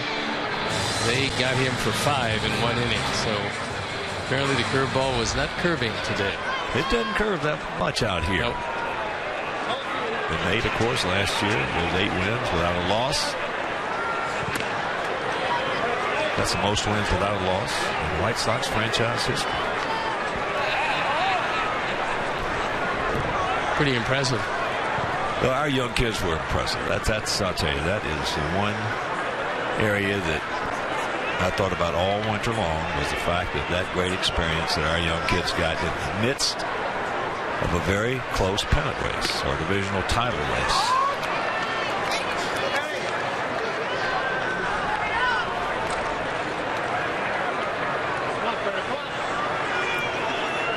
And what we did in that one game in Kansas City has never been done before in Major League history. As a little chopper, and that's going to be a base hit by Yamazaki. But in that one game in Kansas City last year, we used 10 rookie pitchers and won the game. I'm not sure if that'll ever be done again. Well, it's never done before. First of all, it has to be done in September. Second of all, you have to have 10 guys good enough to stay in a game, and most likely in those games, you get blown out of those games. Well, if you see 2 or 3 rookies in one game, you're going to get killed.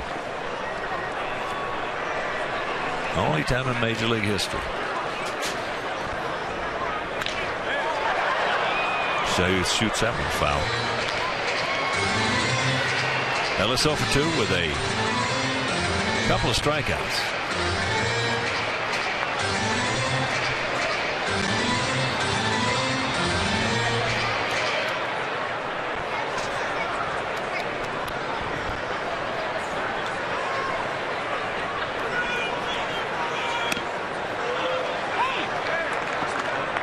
Good strike on the outer half.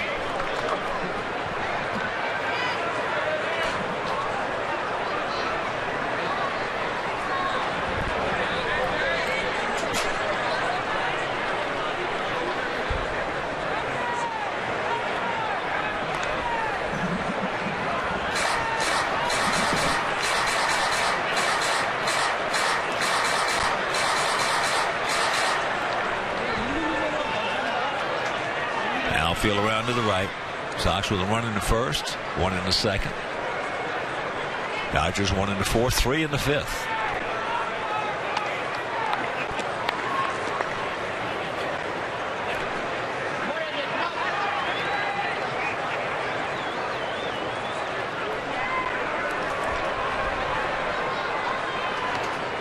Good lead.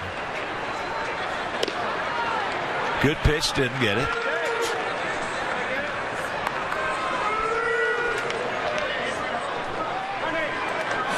Pretty good job of scouting, getting an arm like that in the 5th round. And that lead looks like he's going to go.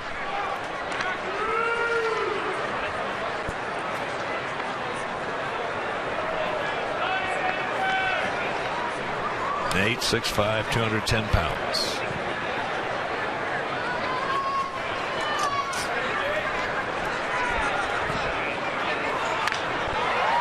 High into right center. Wise is there. 2 down.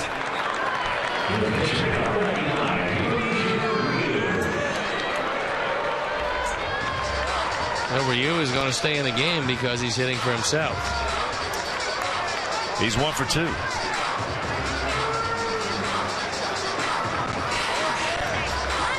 But you mentioned we have Kansas City for you coming tomorrow afternoon.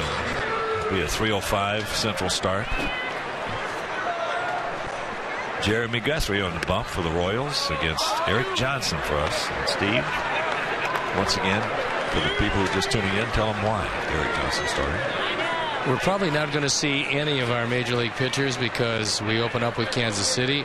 Rick Hahn, our general manager, told me that he's going to bring in minor league guys, not wanting to give Kansas City any more of an advantage than they have. Let them use their advanced scouts and their memories from last year in case some of the guys might give them a different look this year. And can't hardly blame him for doing that. He gone. Couple of strikeouts for the Nate Meister. Win of the 7th. We need 2 to tie.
Opening day on Comcast Sportsnet.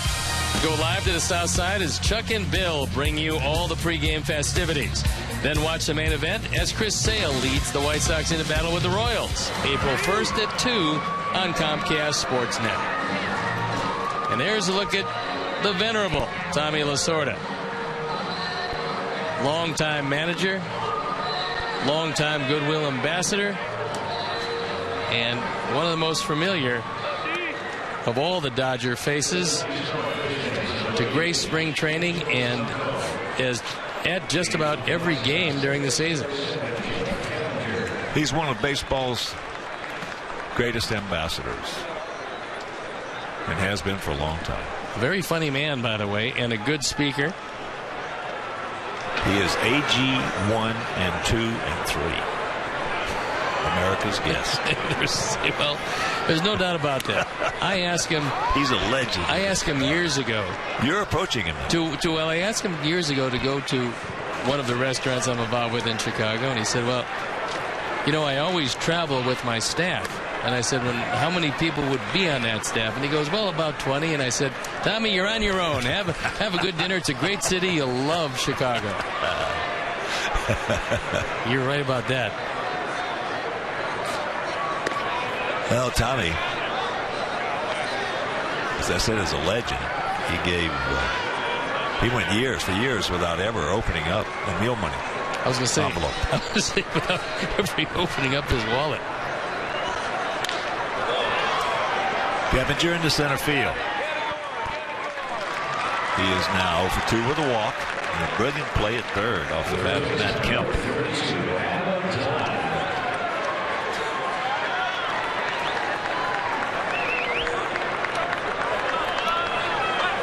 So here's Adam.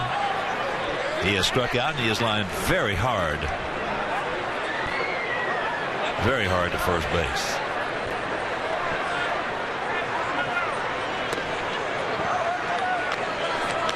And that was into a double play. Ryu is only at 88 pitches, and so getting closer to that 100 mark. The Dodger bullpen up and going. Well, he does. I can see why they definitely wanted this guy. I mean, he's got a terrific motion. He's got some, because of his arsenal, because of his variety and the way he can change speeds, that motion of his is just terrific. And he really doesn't show you enough of the curveball where you can get used to it in time, because he's got pretty good other pitches and good command of everything. So he's a pretty impressive guy. Yes, he is.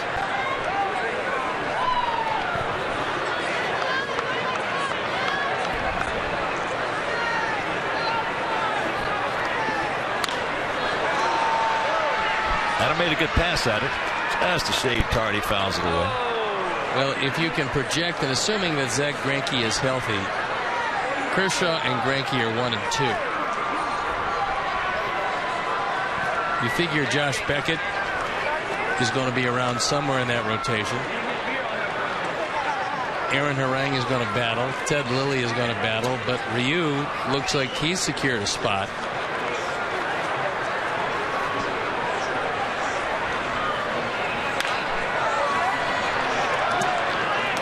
High.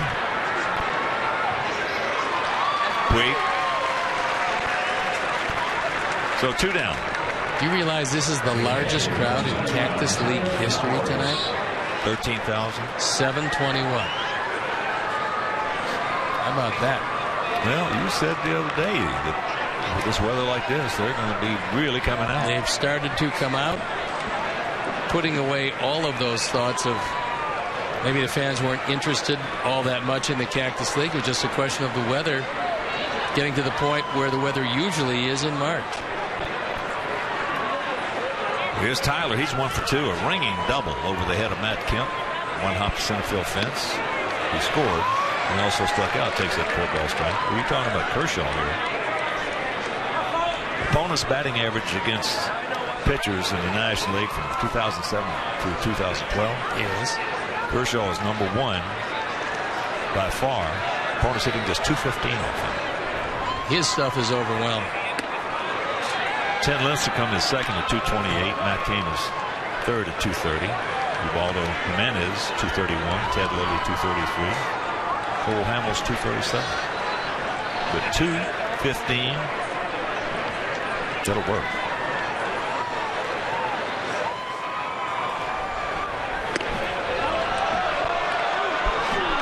He made a good pitch right there. Didn't get it, but he made a real good pitch. Whether he gets it or not. Ellis sets up, wants it inside. Just barely misses. That's count corn.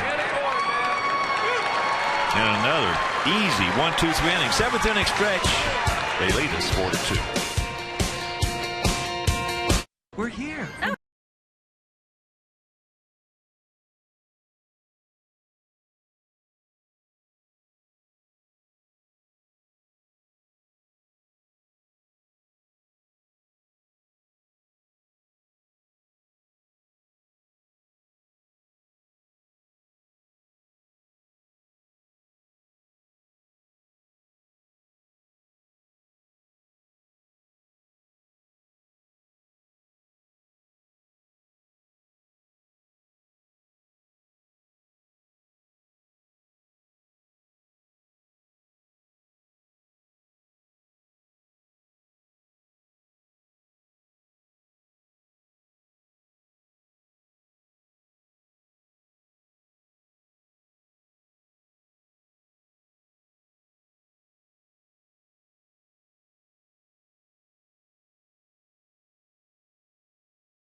People in our new Miller Lite bullpen party porch. The catered package includes food and beverages for 3 hours. Include and enjoy all this inclusive area with some of the best seats in the house from our renovated tables in the Miller Lite bullpen sports bar. So book your party porch today by calling 312-674-1000 and visit whitesox.com, because that is out there in the Bertucci boys domain. We've got a new pitcher, and that's Matt Lindstrom, who 1 year as a closer with the Houston Astros back in 2010 saved 23 games. Hard-throwing right-hander, new addition to the bullpen. And he's got a big fastball. When he first came up, he had a bigger one. Ooh. He threw exceptionally hard. So here's Puig. He is 1 for 1.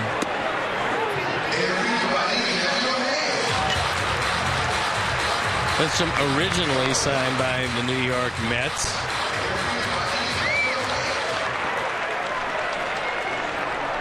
That was way back in 2002. 21 to count.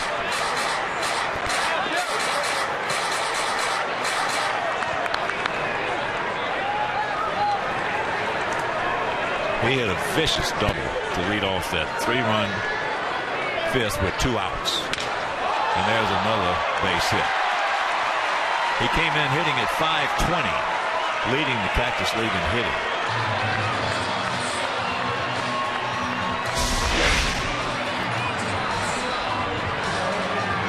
That ball away, breaks his bat.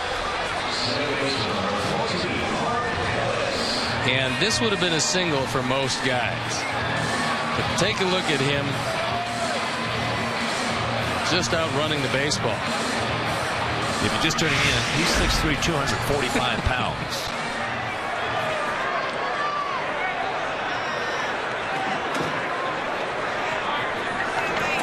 So here's Ellis. He's 1 for 3, had an infield single and a run scored. Going to move it to the right side.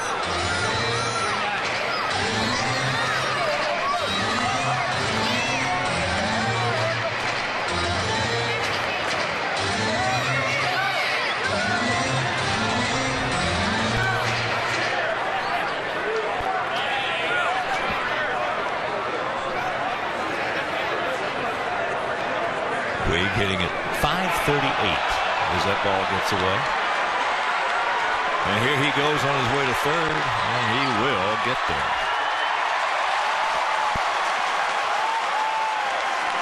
Looks like he might have hurt himself. Yep.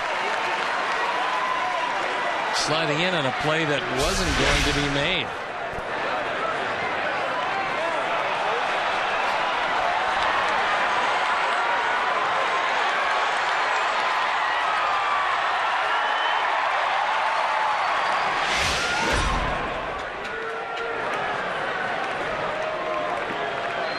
You used to have those kind of wheels. Yo, what hurts? Well, I know you broke your ankle, and I thought before that you had that kind of speed. I'm just, well, when you were saying that, I was just trying to think. I don't ever think I've seen that guy that heavy, 245, with that kind of speed in a baseball match. Well, a guy that's amazing. He's a lot heavier this year than he was last year. He has pretty good speed, and that's Mike Trout. Oh, yeah. But he's not 245. No. There's a good job by Ellis. Meanwhile, hit it right at him. And 1 out. No, that would be interesting to see.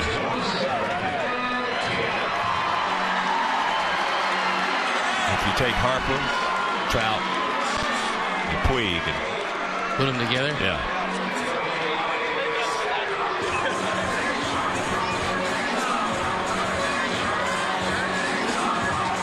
I don't know if Trout is quicker than Puig. Just about, we've only seen him run twice. And I'm telling you, I don't think I've ever seen a guy that big in a baseball uniform run that fast.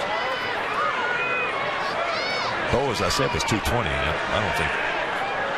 think Bo would blow his doors off. From the right side, 4-1 first base. No. That was 4-1-40. Oh, because we were going to draft him in the 6th round if he was available. And John Schuerholz from Kansas City took him. I told the guy, if he's available in the 6th round, let's take him. So Schuerholz took him. But there was a football draft, and I'll never forget this. There was, I think it was a little wide receiver out of West Tennessee State. It was 4'3". He was like 170 pounds or something. 4'3" and 40. And I looked at all the numbers there, and the fastest man in the draft was out of Auburn University. He was 6'2", 220 pounds, 4'1", Bo Jackson.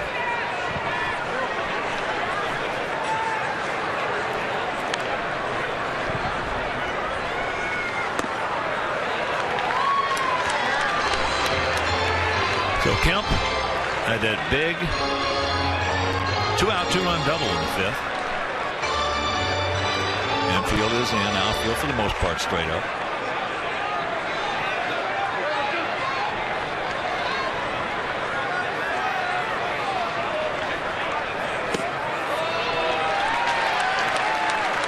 A little pitch around there.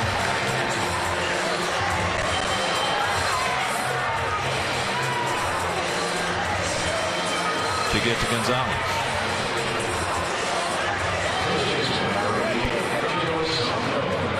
Yeah, we got our bet. I said, highly tailor-made lethal. That's what you're going to give me a bye with. Yeah. And I'm going to give you the old Max Linus. The Dunlap special. The ones that look like an egg after you hit it. Yeah, the ones that are just this side of gray. Yeah. I've still got a dozen left. I bet you do. I bet you got a closet full. I got a few of those.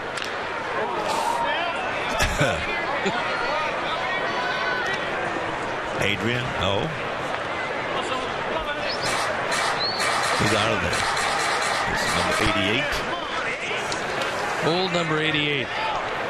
And it is Angelo Sengo. That'll work. Songo. S-O-N-G-C-O. Sonko.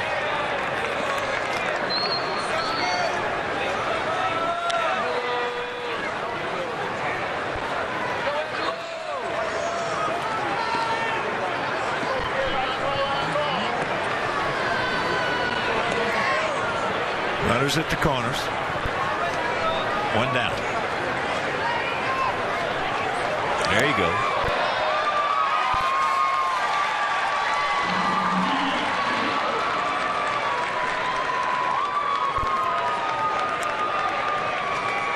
That's the 35th base this spring that the Dodgers have stolen. A couple of years ago we played the Angels. When we played them, there was still some time left to go, but last time they had over 50.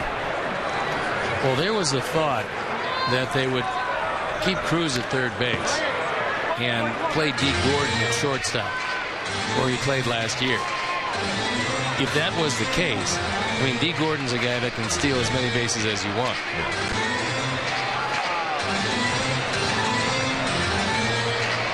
So there still is a competition for just exactly who's going to be on the left side for the Dodgers.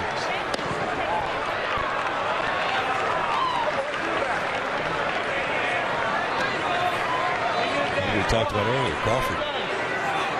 He's got his work cut out for him. And looking at this guy,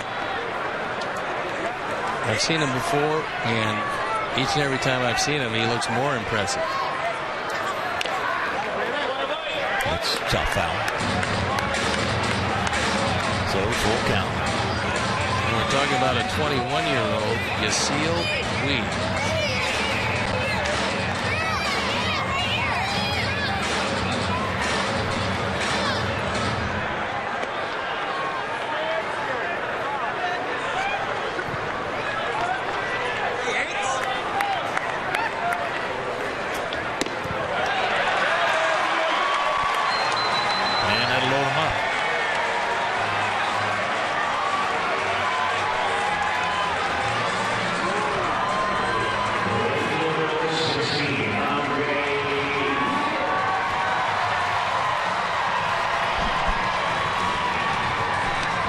Don Mattingly, former Yankee great,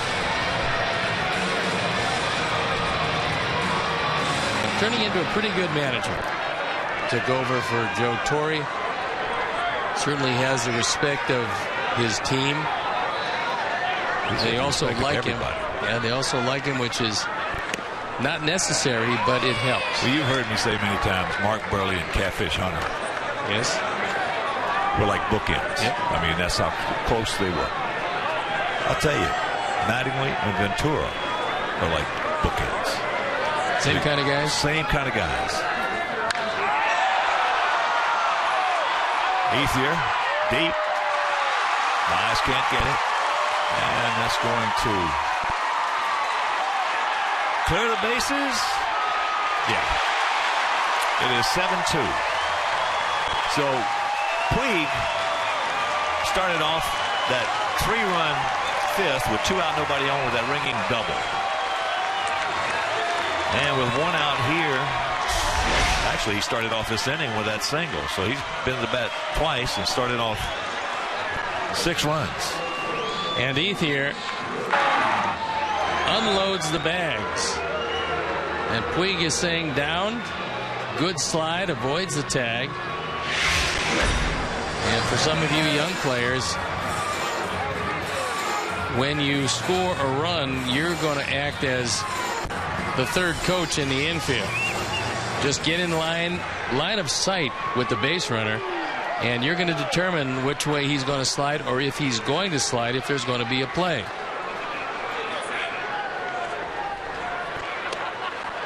And make sure that bat's out of the way. That helps, yes. But you can see him.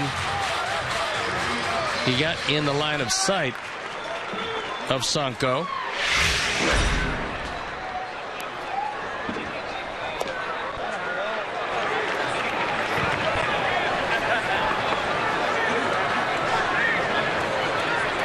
Cruz had a tough night at the plate with strikeouts, as you see. Also hit into a double play.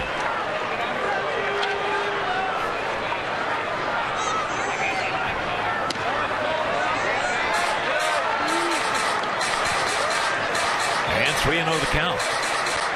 Winston has walked 2, and they both have scored.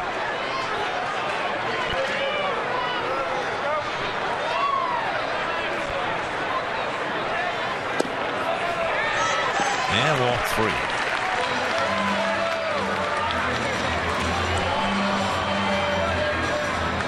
Devinger, Tyler going out.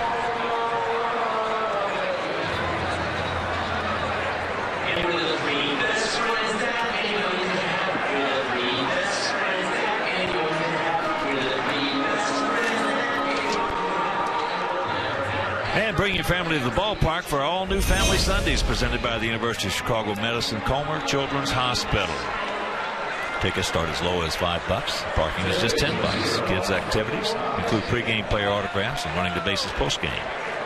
White Sox and Comer Children's Hospital teaming up to promote a healthy lifestyle and combat childhood obesity. So purchase your tickets right now by visiting whitesox.com.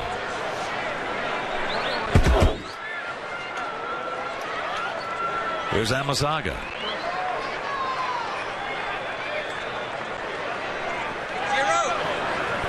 He had a little infield single. Tardy on that one, fouls it away. Well, the Dodgers, if healthy, have a chance to have a lot of power, a lot of speed, a lot of pitching. And they've got a pretty good bullpen.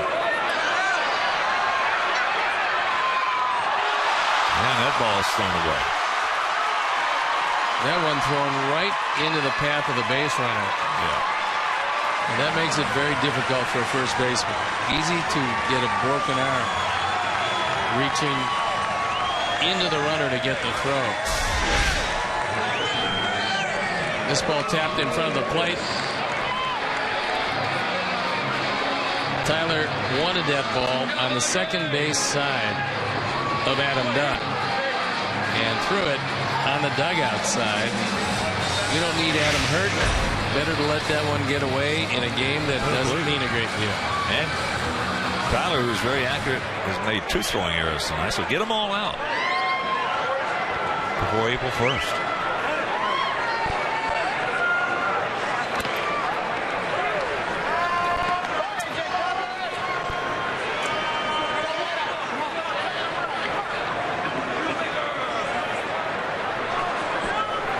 A.J. Ellis has struck out a couple of times and going out to center. Good pitch to hit, couldn't pull the trigger. 4-run inning for the Dodgers, who kept off the board the first 3. Jake Peavy in his final inning in the 5th had a tough inning, and Matt Lindstrom a tough inning this inning. And that ball gets through. Get them all out, boys. You make enough of them, Major League players pretty soon, they won't make so many. Get them all out.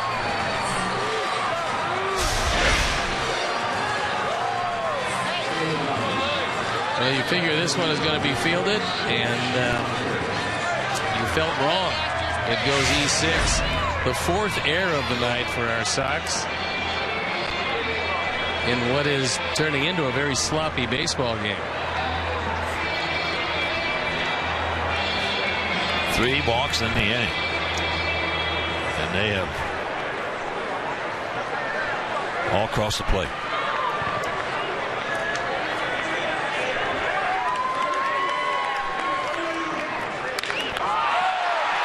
There's a line shot base hit by Skip Shoemaker. And Mazaga, he'll score.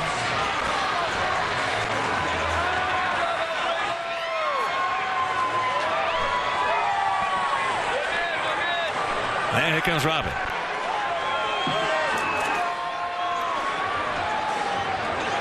If you're just tuning in, we led it 2-0 going to the 4th inning. They scored 1, and they picked up 3 in the 5th, and 6 so far here in this inning. So a pitching break, and we'll be back.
Stem the tide here at Camelback Ranch in Glendale.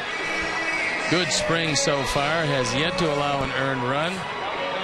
Was fairly impressive last year, and he is battling for a spot in the bullpen.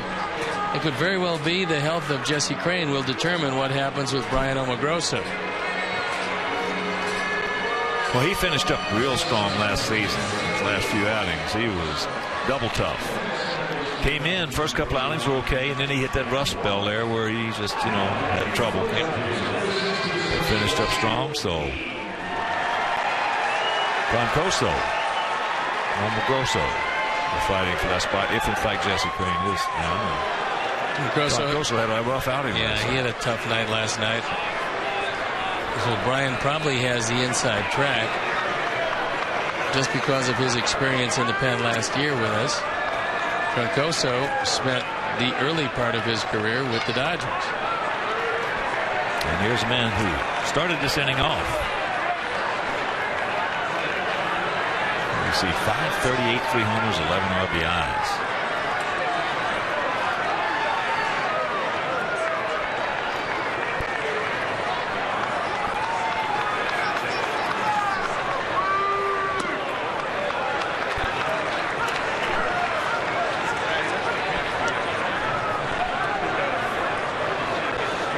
Just one out.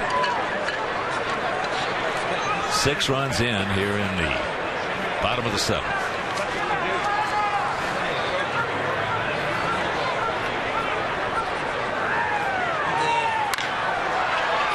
He's 3 for 3. They're going to hold the runner.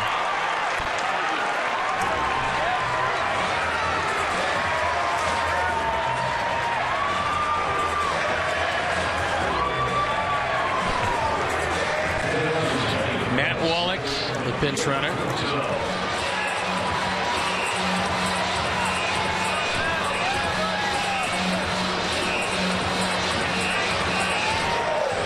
And here is a familiar face, Nick Punto, guy battling for one of the infield spots.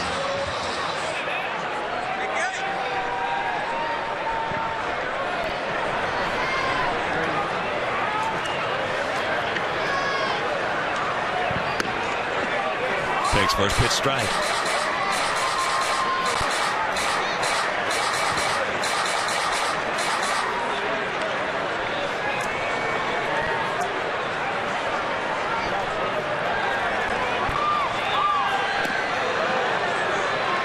Six runs in on just 4 hits. 2 of them by the same man.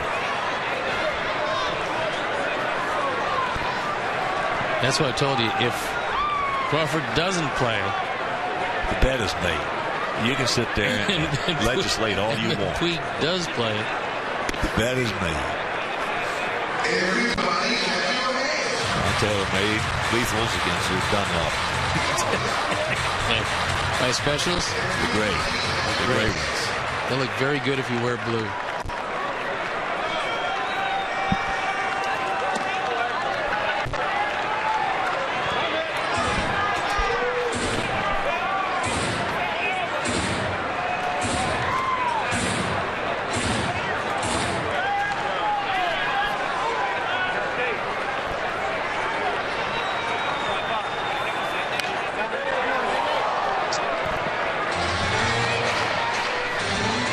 Sacks packed. 1 out, 2 balls, 2 strikes to the Piranha. He's a guy that had some very good moments with the Minnesota Twins. Against us. Very good moments against our ball club, yes.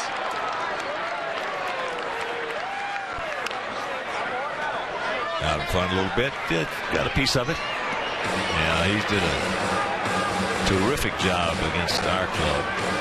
All those tough games that we had. Oh, the bases loaded for a guy that doesn't have a whole lot of power. Those are pretty good numbers.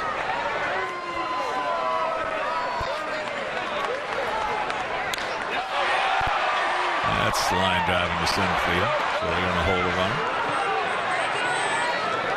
Wise gets it back in for out number 2.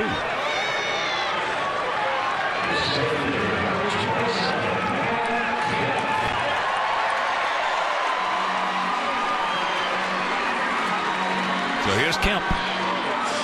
Couple of walks. Robbed of extra bases on a brilliant play by Keppinger in the 3rd, and had a big 2-out, 2-run double to make it a 3-2 ball game back in the 5th.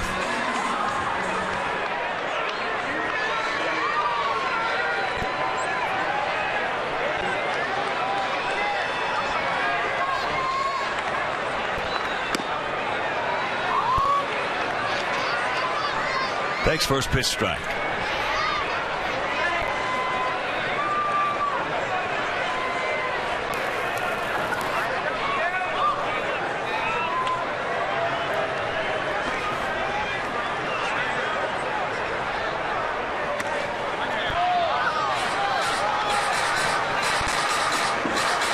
A lot of this overflow crowd is finding their way home. The largest crowd ever in the Cactus League at 13,721 fans here to see this one.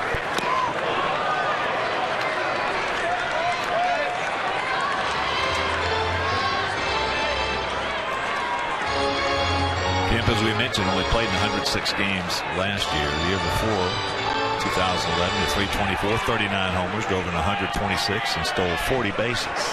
That's a big year. In that ballpark, especially playing mostly night games where you've got fairly dead air. It's always been a great pitcher's park. He can make it look small, however.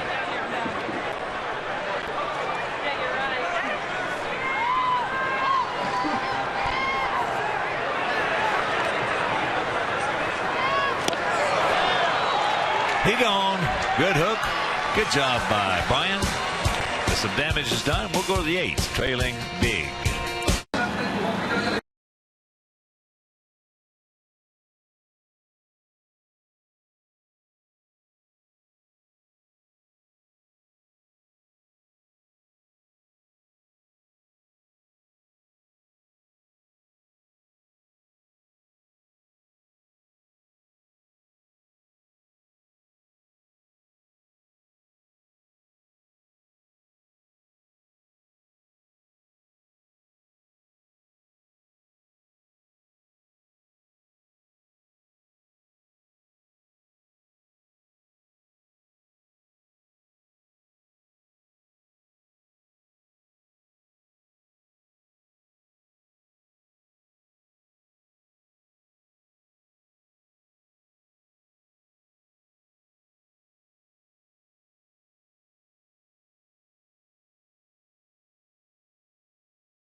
Been all in white uniforms with the Dodgers. They lead it 10-2. It was a 3-2 ball game after we led it 2-0.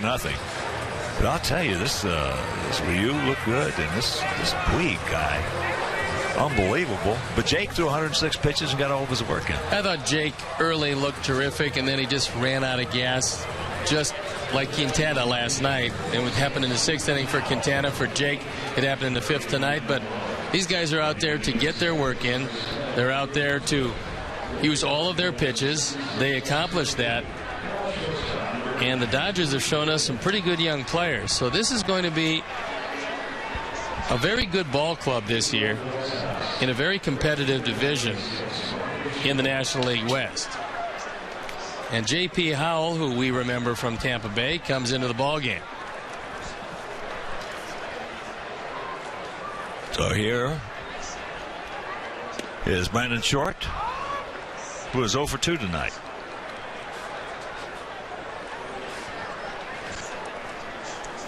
The Dodgers have pretty much changed their entire team, as you would expect in a 10-2 game in the 8th inning. That ball's hammered. Stay fair for him. It will. So he'll lead it off with the double. Did a line shot his last time up, but Cruz made a nice jumping catch on it. This is our second hit of the night. So Howell comes in, greeted by Short. Ryu went 7 innings. Gave up only the double to Flowers. He had command of just about everything.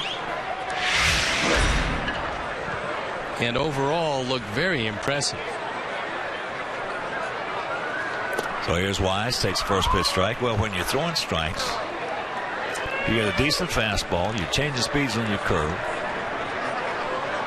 and you're left-handed. In good shape. Yeah, real good shape.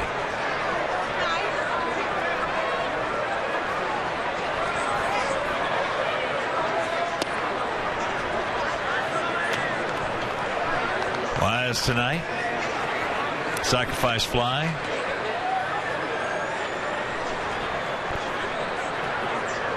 Then in the 5th inning, hit a ball looked like it was going to be a double, and Puig out of nowhere made a terrific catch. Wise saying something. Stephen Barger said, "Hey, did you see the scoreboard?" It's spring training. It's 10-2. It's the 8th Swing inning. the bat. And should I remind you that you guys do have a day game tomorrow? Dwayne's smiling right there. He knows that he's a veteran.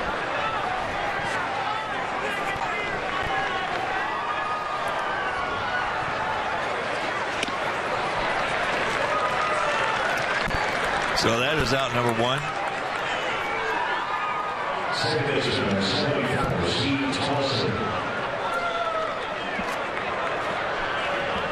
And here's Tolleson. This late in spring, you'll have your own teammates screaming at you from their dugout. Swing the bat.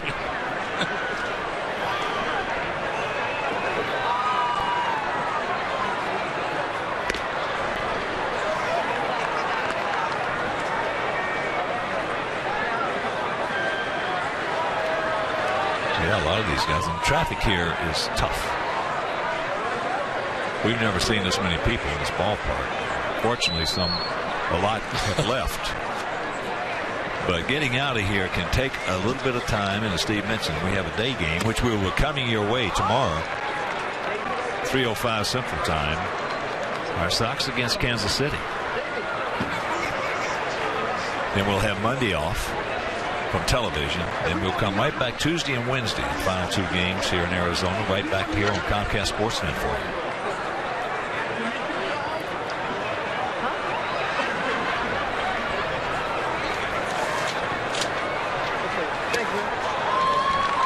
Big hack, no contact. Well, Howell is one of their very good relievers over from the American League. Also, Brandon League is their closer.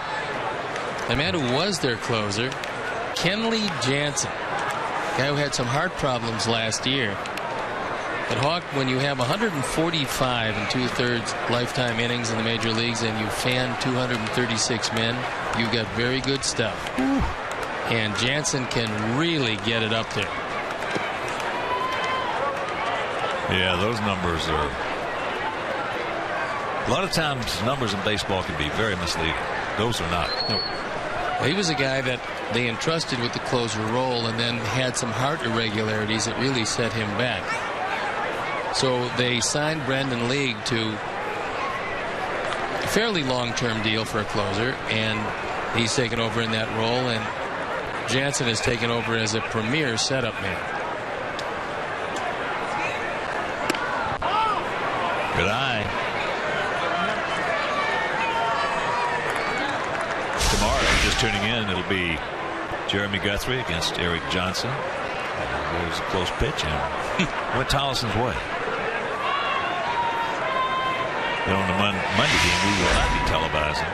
Tommy Hanson against Gavin Floyd. That'll be against the Angels. Then on Tuesday at Texas, we'll have that game for you. Chris Sale on the bump for us to be announced for Texas. But I'm sure we'll see AJ in that ball game, so make your plans to be with us.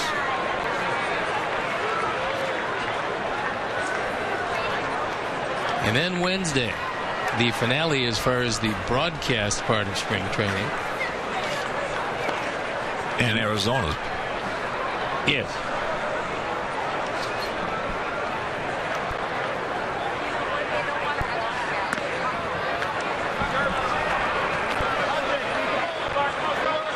So base on balls.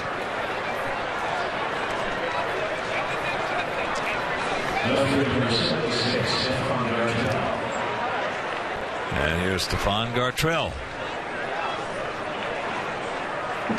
Gartrell 2 years ago had a good season down in Charlotte. Then went to Atlanta. Now we've got him back.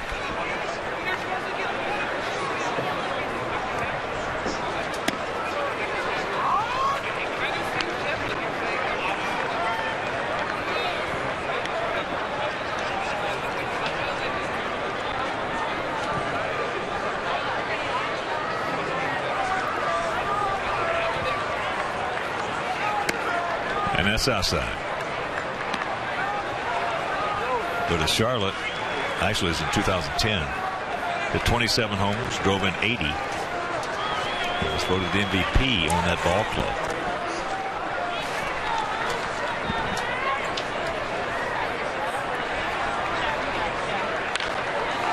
High in the center field.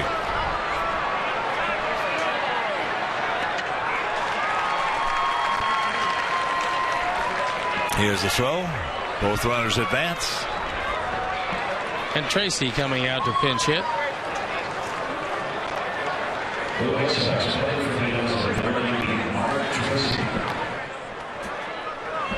Mark Tracy.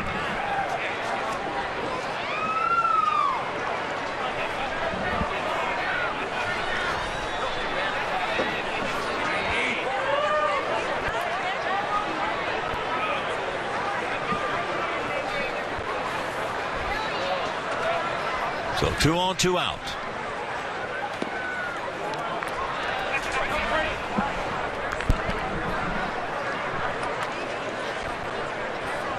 Runners at second and third. J.P. Howell taking over for Ryu, who was very impressive in 7 innings of work. It's been all Dodgers tonight as Jake started this one. That ball fouled off at the plate. Jake Peavy went 5, gave up 4 runs on 7 hits, walked 1, fanned 5. Nate Jones had an impressive inning. Matt Lindstrom had some problems. Brian Almagrosso got out of them. And the Dodgers lead 10-2. Line drive center field. Base hit. Make that 10-3.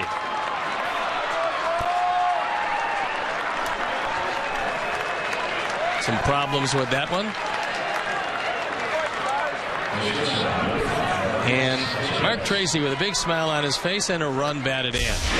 10-4. 2-run pinch hit single by that youngster. Nice thrill for him.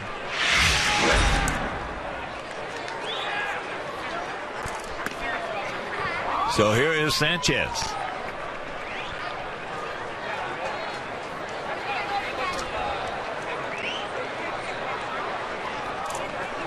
Sanchez 0 for 3, a grounder to short, a pop up to right, and a strikeout.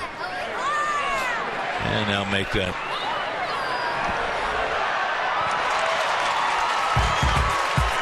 for 4. But the 2-run single by Mark Tracy, and we'll go to the bottom of the 8th. There it is.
A pitching change for our Sox. It's Ryan Kusmal.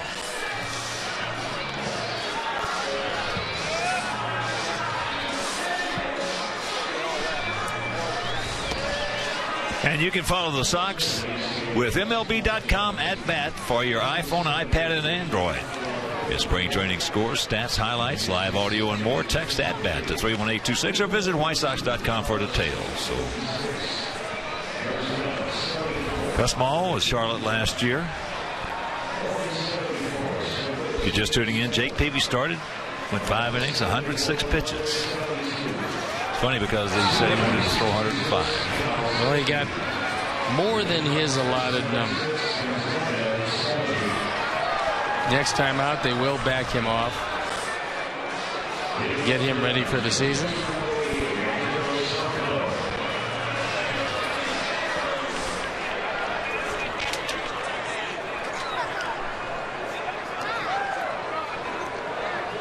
We saw Senko, who's going to lead it off last inning. He drew a walk and later scored in the nightmarish 7th.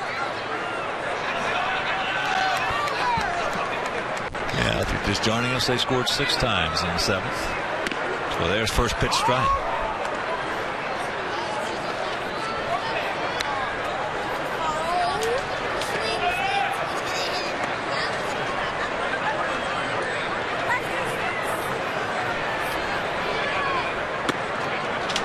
And that evens the count.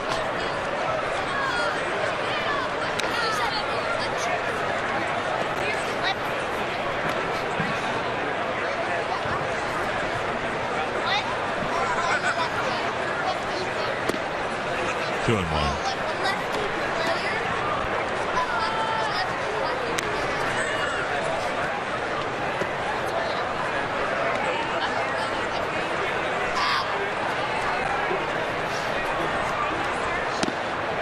No walks. Come on. Come on, Ryan. Ryan, 6'4", 200 pounds. Fenimore, Wisconsin now lives in Dubuque.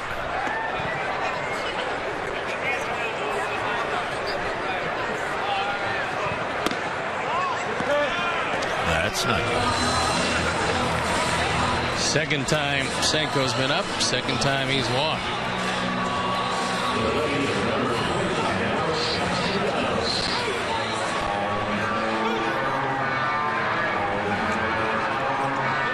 Here's Castellanos.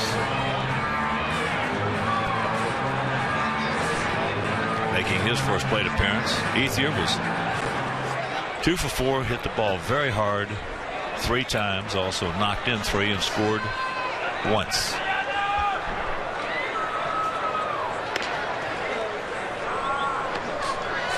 And there's ball 1.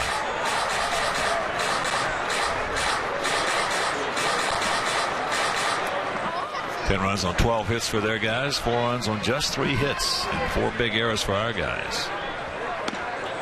Castellanos has shown pretty good power this spring.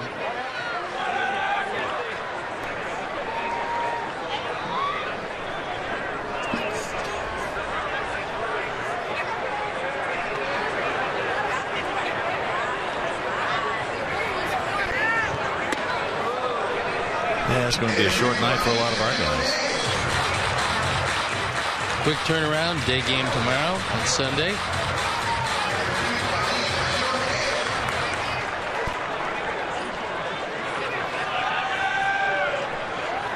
I would expect that we'd be seeing a few of the shock troops tomorrow. Yeah.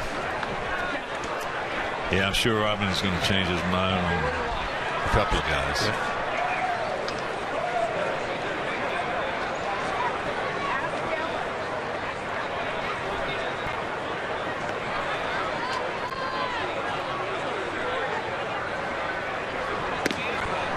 Goes through that, the count goes full.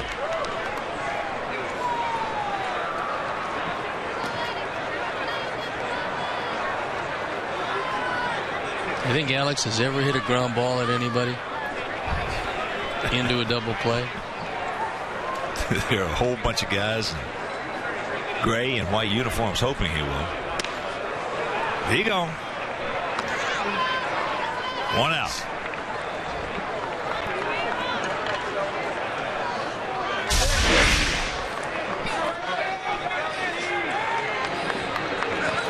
Let's throw a fastball right by him for the first out of the inning.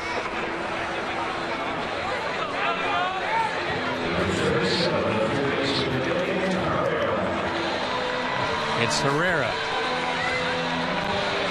coming up for the first time today. And we saw him last time we played tonight. So. 341. Nice spring.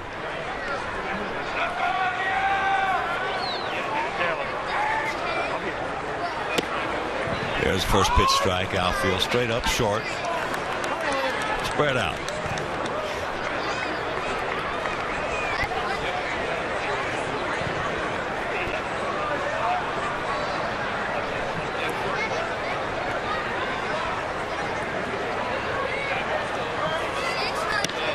And there's strike two. All right.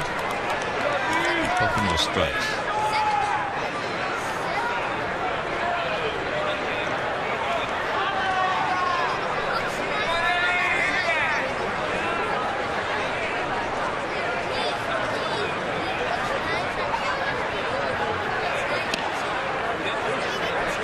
Straightened him up. Didn't come back quiet enough.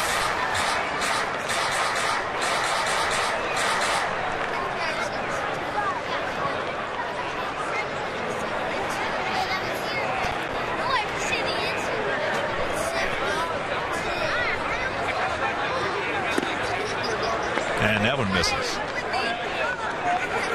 So 2-2. Kansas City with that loss today, now 20-6. Not a bad spring.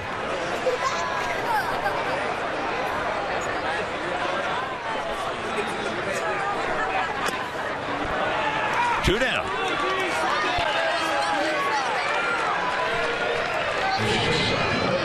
Gus has got some good movement. Got a strange motion. Yeah.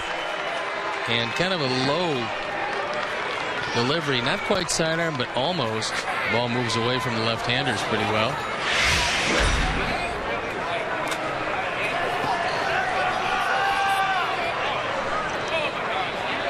So here's D. Gordon. We have the speedy Gordons. The very thin Gordons. Son of Flash, Tom Flash Gordon.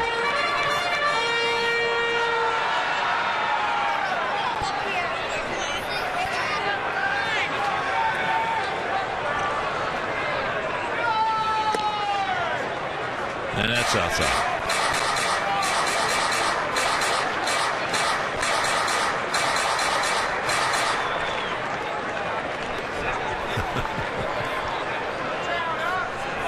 $13,721 in attendance. A new Cactus League record.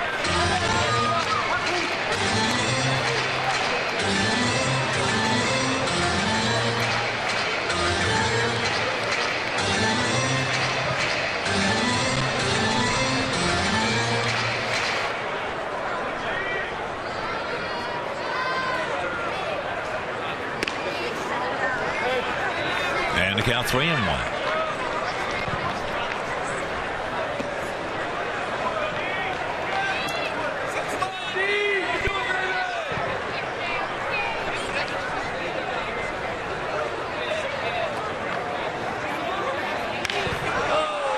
That one out of play. Full count with two down here in the bottom of the 8th inning. If you're just starting the Sox, one in the first, one in the second. Dodgers, one in the fourth, three in the fifth, and six. Dignus in the seventh.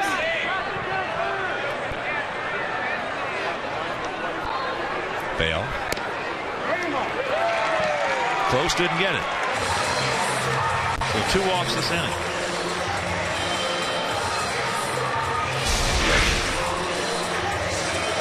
That's 5 walks over the last 2 innings.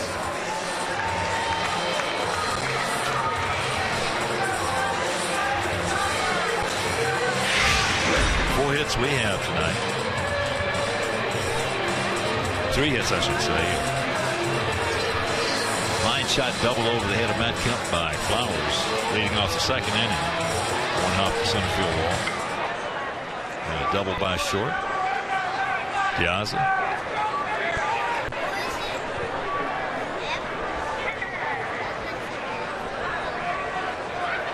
Actually, it was Brady's 2-run single. Knocked those two guys in. So Ryu was just too good tonight. And if you missed seeing him, he was just a little bigger and a little harder throwing version of Bruce Chin. Big investment by the Dodgers. Looks like it's going to pay off. Yeah, that's going to be it. Changing speeds on your breaking stuff. Not too many guys do that.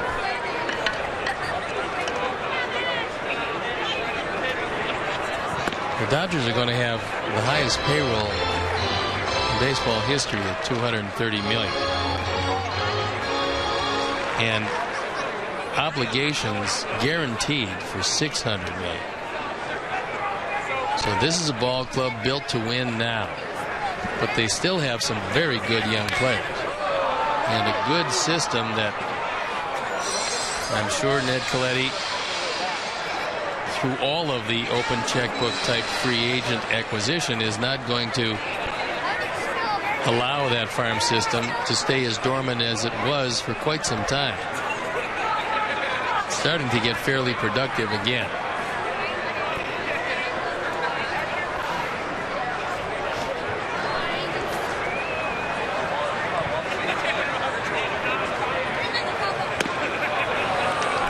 He strikes out the side, walks a pair, strands them. We go to the 9th inning, trailing by 6.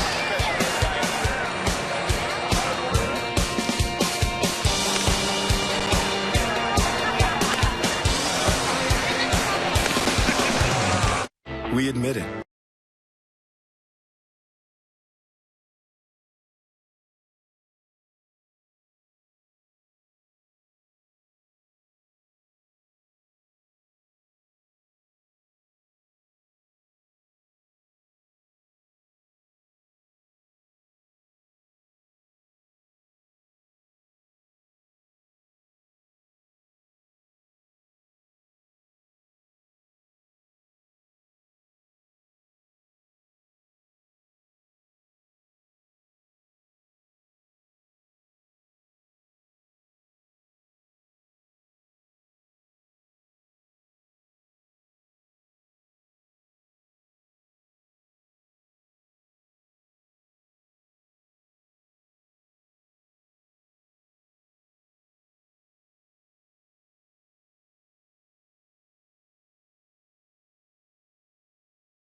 Rival Royals right here at Camelback Ranch.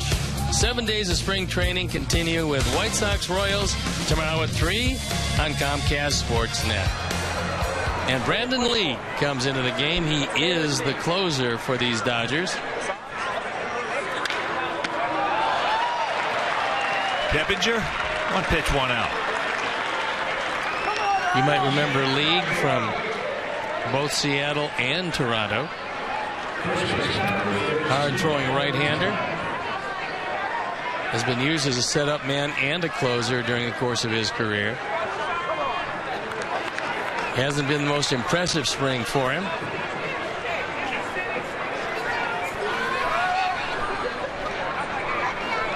Here's Adam, 0 for 3. Struck out his first trip and hit a bullet right to Gonzalez, who doubled up Keppinger, who had walked.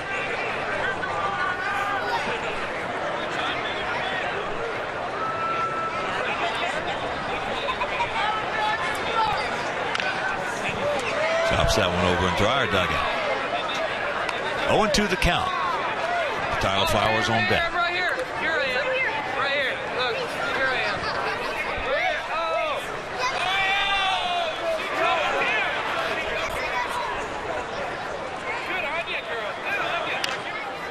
Just did get a piece of it.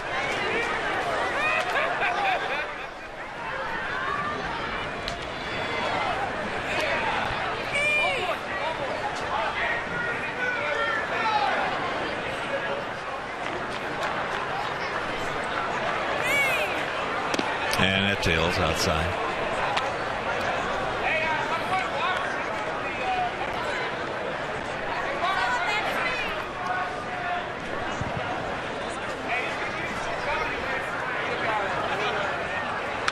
Fouls that back. Also, if you did not hear, Jesse Crane worked 2 innings today. Then in the minor league game, said he felt pretty good. However, does not have his regular velocity back, but with no pain, he'll take a day off tomorrow, get ready for the day after, and then take another day off, throw one more time, both of those being in major league games, unlike today, which was a minor league game. And then they'll make a determination if he breaks with the club or has to be disabled.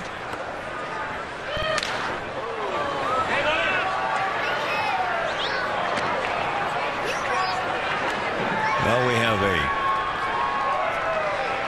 good bullpen, and he just makes it even a little better. So we need him back, and then get Johnny Danks working some innings. That's out number 2. But the best thing, in case you're not here, the best thing about Danks is he feels healthy. There's no pain. It's just strictly arm strength. And he's going tomorrow. He's going in a minor league game tomorrow, so he's still going to pitch in rotation. They're not, going to sit him down for any length of time. He's just going to pitch in rotation, be at minor league games until he gets the arm strength back, and then he will be back. Here's Tyler, 1 for 3.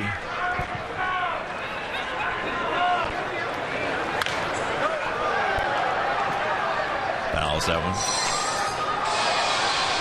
Over the roof, right side.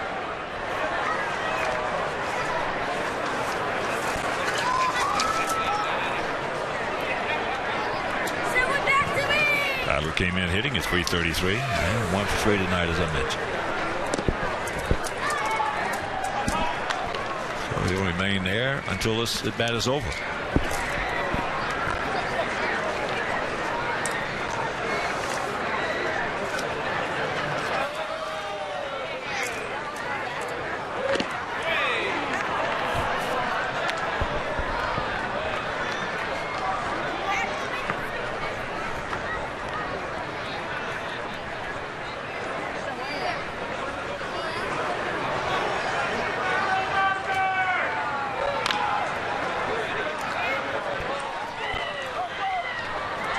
Chops that one foul.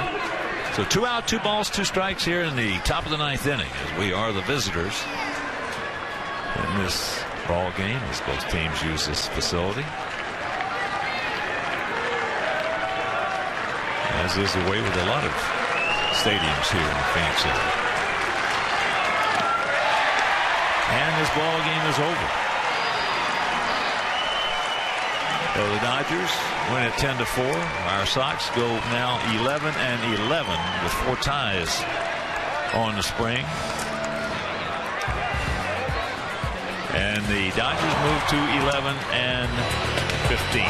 GMC player of the game, indeed, Jesse Puig, our GMC player of the game. So for my partner, the Stone Pony, Steve Stone, our director, Jim Angier, our producer, John Walsh, our associate producer, Chris Kamka, and for the executive producer, Jim Corno Jr., this is the Hawk. So long, everybody. You've been watching Chicago White Sox baseball on Comcast Sportsnet.